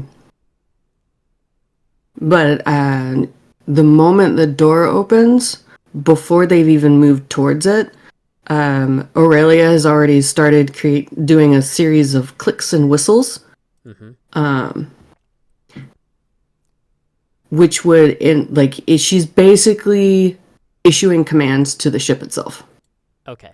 I will say this: you probably won't be able to overcome the whole of the vector assault mode because it's going to, because of like aggressively redundant systems. That's just the nature of it, and it is quickly happening. So I am going to give you the choice here of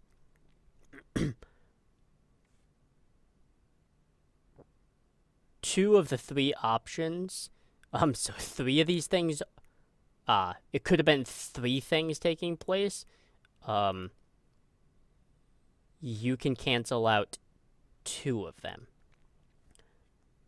The sort of intership site-to-site transportation to try and divide the three of you up. The full vector class assault mode. One of the pieces is still splitting off, but you can keep, like, say, the mid and the saucer together, or the two bottom sections together, or the mid, you know what I mean. So you can keep one of them from detaching, and then for the third thing here, that you can choose to do as well is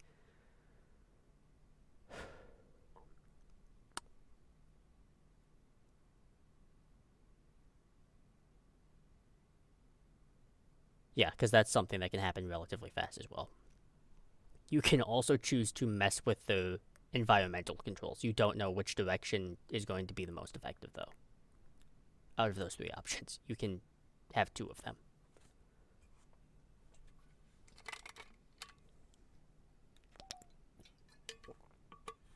Okay, since this is Aurelia making the decision, and not Jaloran, Aurelia would opt for A, not splitting them up, and B, halting the full split off. Okay. Which piece do you not want splitting off? The bottom or the top section?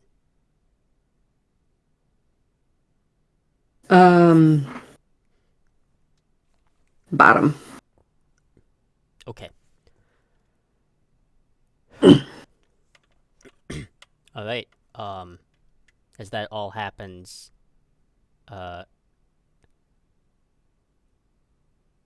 you and Kavai Can I throw? Yes, go for it.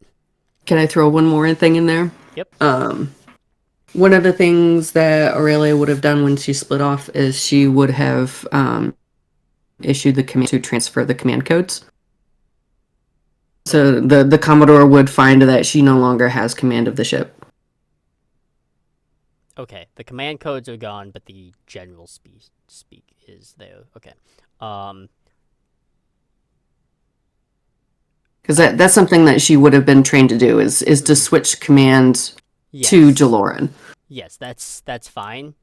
I am going to say, though, just because of the nature of this, like, it's not going to stay out of their control forever. So you're going to have to move. Right. Do something about that. But it certainly frustrates them for the moment. Yeah. I'm going to say at maximum, because they're fairly smart individuals, you get 10 minutes for free, essentially, to make some headway on stuff. However, we are going to take a 5 to 10, and we're going to revisit another perspective in a moment before we close out for the night. So we'll be right back.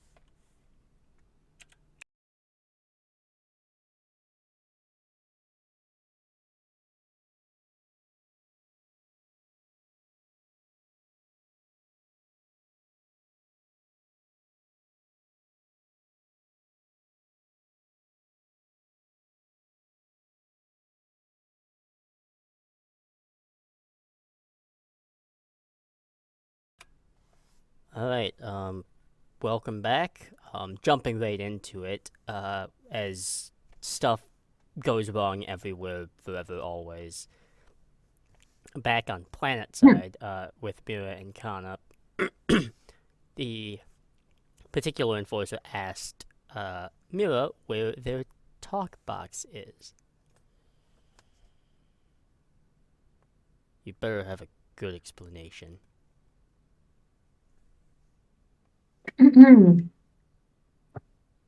um. Oh. Uh. Embarrassing. I dropped my box there, and she points at the toilet. Really? It. Yeah. Even though you should know that it's against regulations to bring them in there. Kind of points, and there's kind of like a little indentation, like a cube-like indentation on the exterior. Where?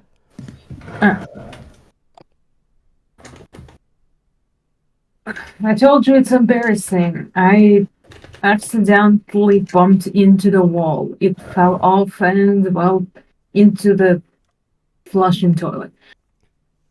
Well, I we're will going take. to have to still get an evaluative report, so you're gonna have to come with us.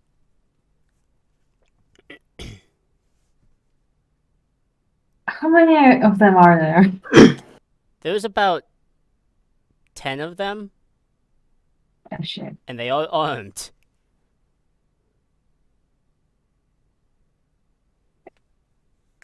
Yeah, of course. I mean, it. Uh, as much as I wouldn't want to, I am at fault here. Let's go.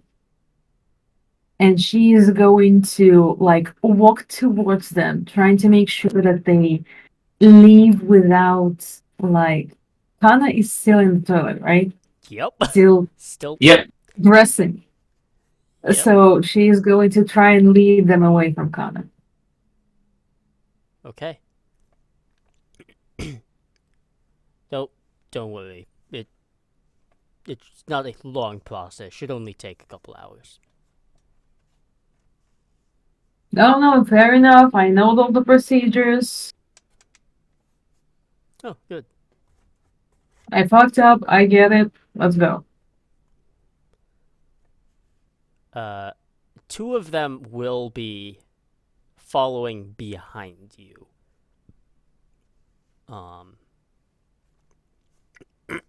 They probably don't assume that you would like try to run or anything, but seems like their protocol. As you And they all leave with me, right? Uh-huh.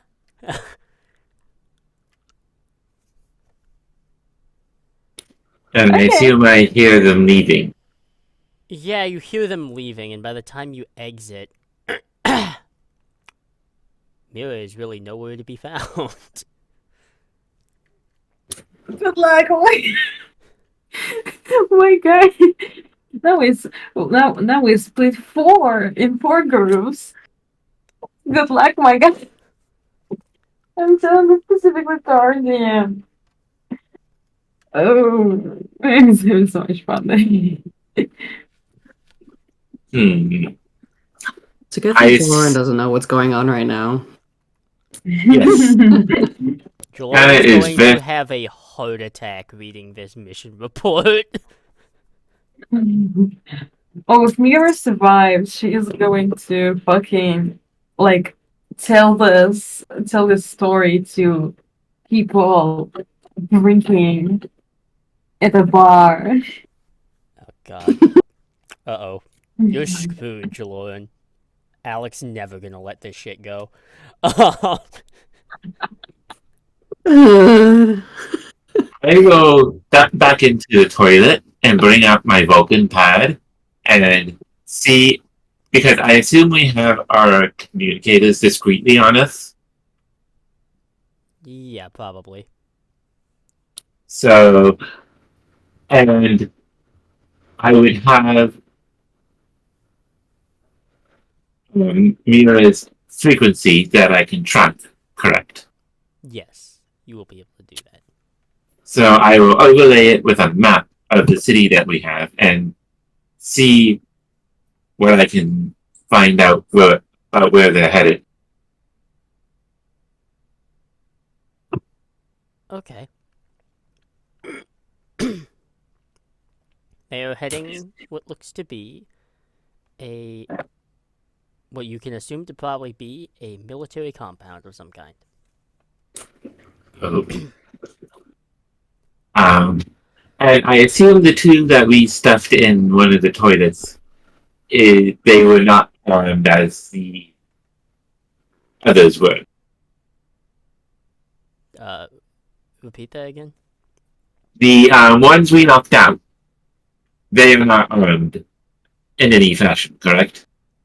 Do they have weapons? Is what they're You asking. can look and see if you can find one, if you wish. Alright. Digging around, you I mean, we definitely... strip them naked.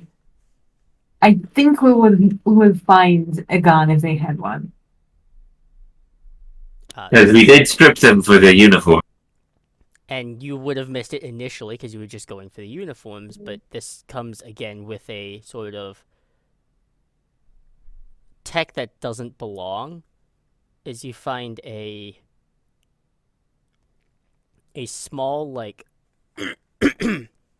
like silver disc with a little inlet of blue, like a glowing blue, and it's just a button. It seems like. Karen will turn it over in her hand and try to figure out what this thing is. And I assume I would have to make a roll. Yes, you will. This is going to be... This is reason engineering. 100%. This is difficulty of 2. So that would be 12. Would my focus of computers work here? Yes. And I've already burned a value once, so I can't burn one again, correct? Correct. Alright, so do we have any momentum?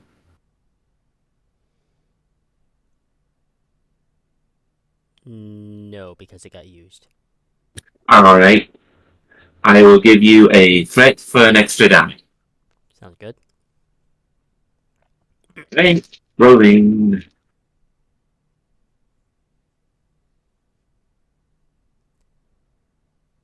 I got a 4, an 11, and a 4. 4, 11, 4.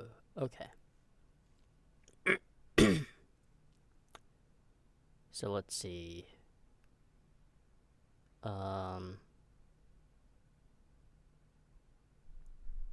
So that would be 3 successes.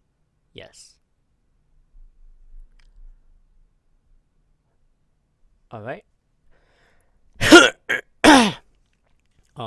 Looking through this, you kind of... It's never been proven, necessarily, but there is the concept of self-replicating, like... essentially a weapon that is stored in something so small using nanotech to create something of form.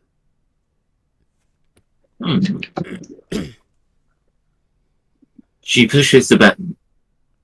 You have something that looks to be the equivalent of a... It looks like a phaser of some variation, but it definitely doesn't look like it belongs to this time period. She raises an eyebrow at that, and can she find where the settings are? Yeah. Yep, it's just right on, like, the grip, on, like, where your thumb would be. And is that button she pushed to bring it out also somewhere along the handle? Uh, it would be on the front of the trigger guard, essentially. She will press it again and then store it in like a pocket or something. Mhm. And she will contact the ship and say, there is a complication. Okay.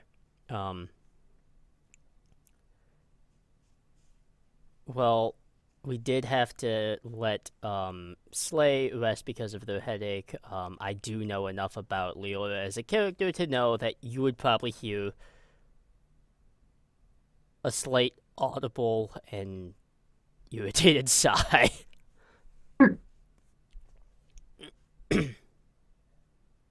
We got into an altercation, and Mira has been carted off by, I assume, the security officers because they were posing as one of the security officers and didn't have their what they called talk box, and so they are filling out the report. They didn't get me, but they are being followed by 10 other security guards, so I figured staying low was the better option.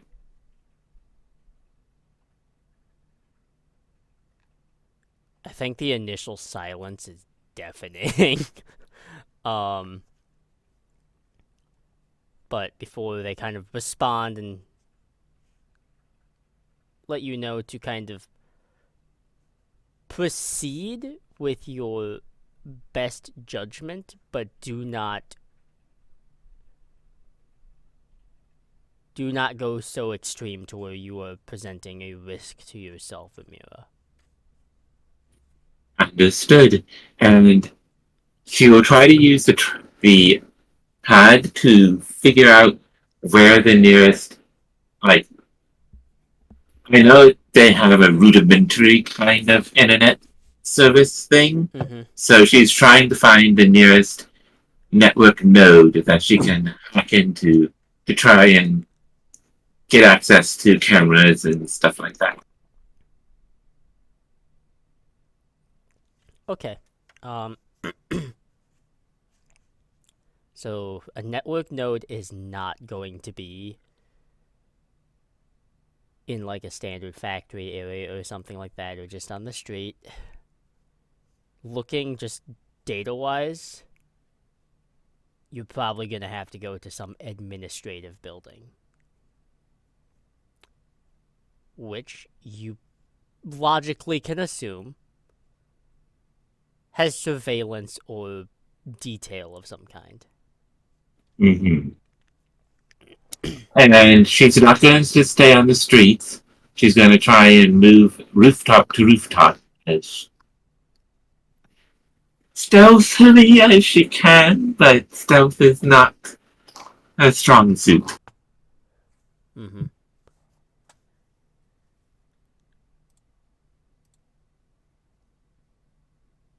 And so that's what she's going to. And she's trying to keep a bead on Mira's signal as much as she can through the satellites. Yeah. There is on Mira's end here, being marched through and actually eventually getting to this sort of military compound. Quite a few of them divert off as two of them kind of escort you to sort of this building, and then a room within the building that has like just an overhead like window pointing in for enough natural light, and a desk and a fairly thick stack of paper and a pen. Well, So you know how to double triple fucked. I have no idea what to do. well, you know how to fill this out and hand it to the warden before you leave, and he'll go over it. Sure thing, boss. Again, sorry for all the trouble. I know it's such an. And she kind of rolls her eyes. Just don't do it again. And they shut the door on you for you to fill out those forms, apparently. Are there any cameras in the room? Not that you can see, no. Well, considering that their top boxes are like they are above their time, but they are still kind of old, right? Yep. They would definitely have the old cameras that they're like big, like the ones that we have right now. So they would be noticeable. Yeah, you would assume they'd be somewhat noticeable. So I'm in a room with a small window that I can't fit through, right?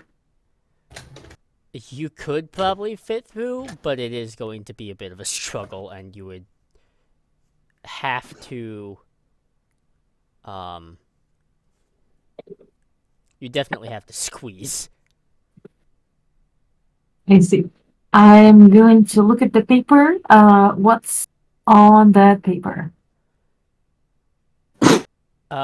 You haven't been here in, or anywhere near this type of language in years.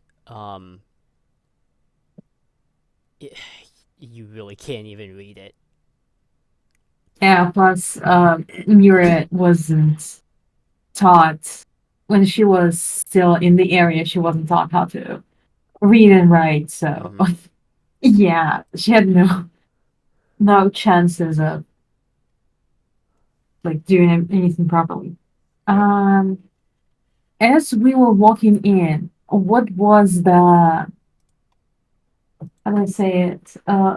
The situation around me, and around Mira, she was definitely looking around as they were walking like forward, but not like openly, but you know. Mm-hmm.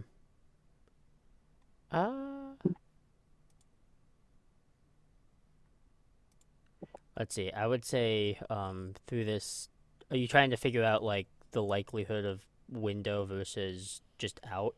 Is that what you're trying to? I'm trying to understand specifically what's the point of this building and how many people there are in this building. And Okay. yeah, that's basically it.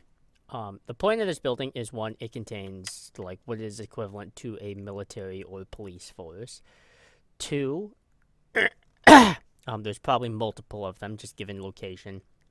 Like there's probably one primary one stationed on the north, the east, and the west side of like this particular city.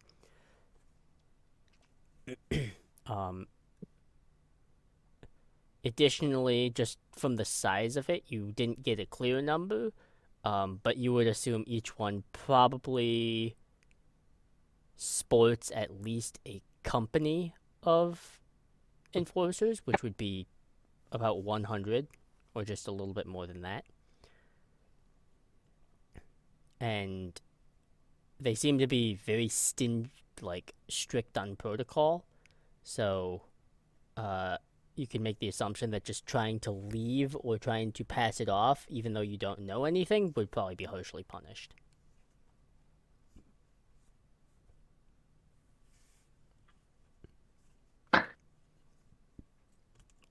I'll take chances of squeezing through the fucking window. This isn't like a place that we need, right? No, There not where shouldn't you be need to anything go. important there. This Yeah. is definitely not where you need to So go. I'm gonna squeeze through. I'm gonna look. I'm first of all, I'm going to like look through the window and see what's outside. Okay. New complication. There is a courtyard outside with particular patrols and stuff like that. And you are counting, looking at like the measures of controls in here. I am going to tell you right now to squeeze through the window, to make it through the courtyard, and to make it out of like this particular like fencing, whether underneath it or over it. There is a specific, not just this window, but there is a window of time that you have to basically make it through unseen and unscathed. And that time frame is going to be, you count it out, it is 27 seconds. Oh my. Oh my god, oh my god, oh my god, oh my god. So here is how we are going to do this, if we are going to do this. And I We're will tell going you to all do the this. pieces of this right now. Please. 1, the first action that you commit, like getting out of, like, hoisting yourself up, per se, because the window is a little tall. That is one action of it. Squeezing through the window is another. Running through the courtyard is a third, and escaping whether under or over this like fencing is a fourth. The first action will be a difficulty of 1, and then the difficulties will ascend. Additionally, the complication range is going to start, because of the nature of how close you are to everything, is going to start out very high, but the further along you go, the complication range is going to not be as high. So if we're doing this right now, the first step you need is Pray. going to be Sorry.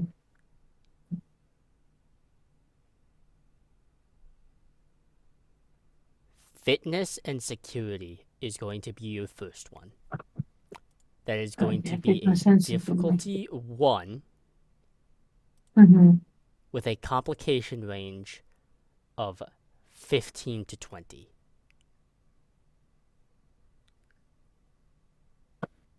All right. Let's see. I get 2d20s, right? You get 2 For this d20s. one?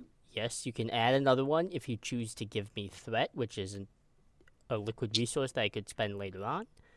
But I will not be spending it for this, so you could get a third die if you feel you need it. I'm gonna give this a shot for now. Okay. Come on, baby. Let's fucking. Okay. We got an 8 and we got a 6. Okay. 2 successes. You have a momentum. Oh, fuck. Yes, okay. You are up and hoisted in the windows. Next portion of it, you are going to squeeze through the window. This is going to be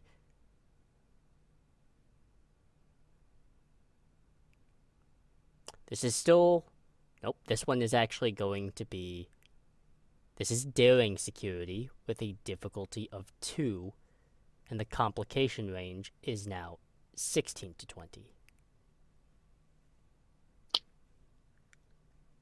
Okay. I'm fine. I'm sorry. I'm so nervous. God damn it. Okay. Let's see. We've got a 2 and 11.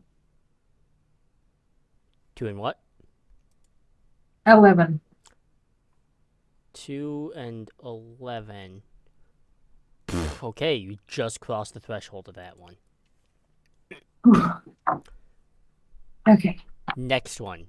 You will have to make it across this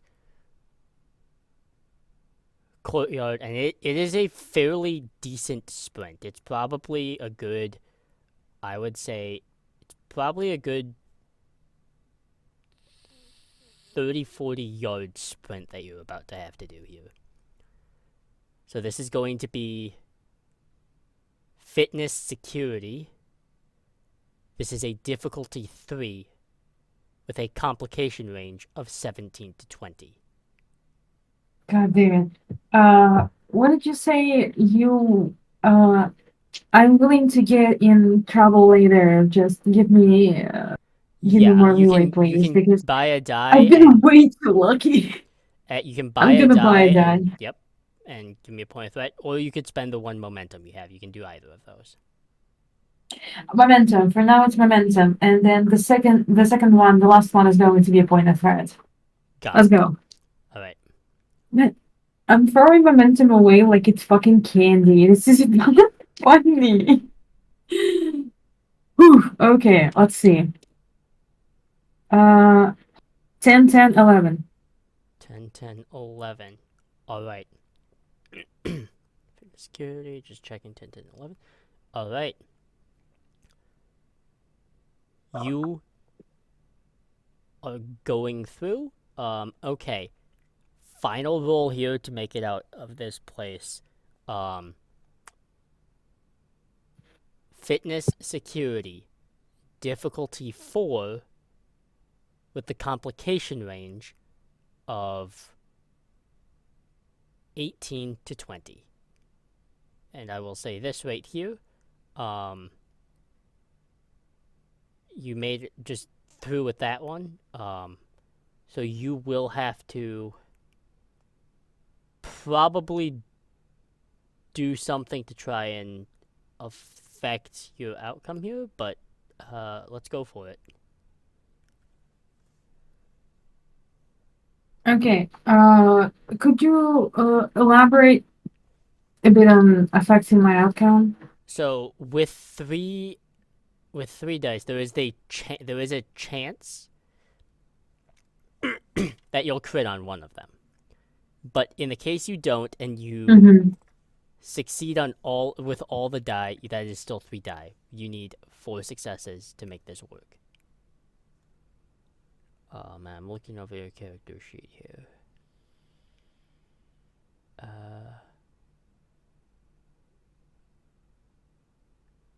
Why don't you just roll, because you're doing the one with threat, so why don't you just roll and see where you're at, and then we can assess after that. All right. Okay. So the 3 die, and then see what happens. Let's go.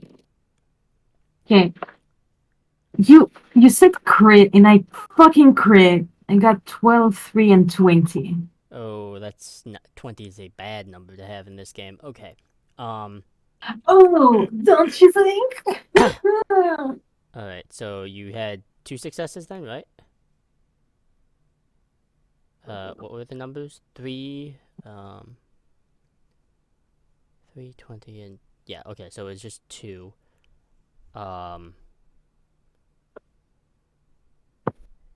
Let's see here.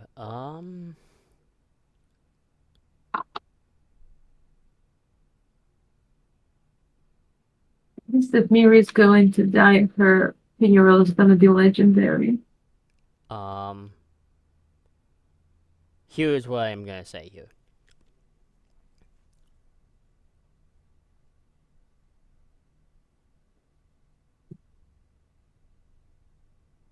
Here is the choice that I'm gonna give you right now. You are going to be able to make it over this fence or under it, but not before someone sees you, because they would be like coming up on this patrol here. So the question is, do you even care about that and you just want to take off, or do you want to attempt to knock this person out and give yourself some time and distance? I mean, I've escaped anyway. They'll probably notice that the person entered the room and then the room is fucking empty. Right? Yeah, probably. Whatever.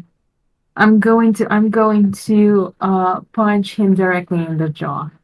Okay. Fitness security difficulty 1, because he's not ready for it. Come on, it's like... Okay, 1 die, right? Yep. Well, you're still rolling the 2. Okay. 2 die. Okay, we got... Well, fuck you two. We got the 6 and the 1. Okay, then that gives you 2 momentum as well. One is a crit. One is a crit in this It's game. like, why did I? Why couldn't that one appear earlier? This is not. You knock the fucking dude's lights out. Like, he was not ready for that. You actually hear like a distinctive like popping noise before you scale the fence and take off. So that's 2 momentum, right? Because that was just a difficulty 1. Yep. Yeah. As you go off to do that, and you actually Wait, probably wait. continue? Could you repeat that? I'm sorry. I'm sorry. Yeah, repeat what? I got glitched out for a second there. Could Okay. you repeat what you said? Yes. You were able to Uh, scale. Uh-oh. uh, You good? the last thing you said. I'm sorry. Okay. Yeah. No, you were able to knock the person's absolute lights out and kind of dislocate their jaw before hopping over the fence and taking off. Very shortly, you'll actually probably turn the corner and Kana will likely run into you. Mm-hmm.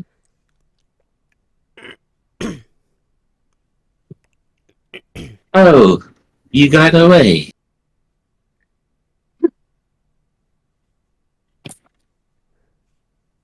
Uh, Mira is kind of her eyes are round. He grabs Kana by the hand. Yes, I did, but they will notice soon. Come on, let's go. Wait. And Before, actually, uh, uh, actually, I wanted to say this, but I didn't get the chance because my internet glitched out. I took the person who I knocked out, and I took his talking box. Okay. Sounds good. You do so and like grab by the shoulders kind of like that sort of rush of adrenaline that's clearly going through Mira's body, just like, we have to fucking go now. Um Exactly. Before you the complication of infiltration has now kind of turned into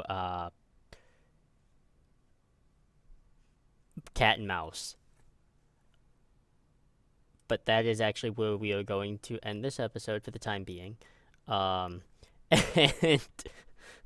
we'll Oh catch boy. everyone next time in the most disastrous straits next week. But as always, what we say here is, for this night or for this session or for a time, we hope we have been a delightful little slice of R&R, and we will see you later.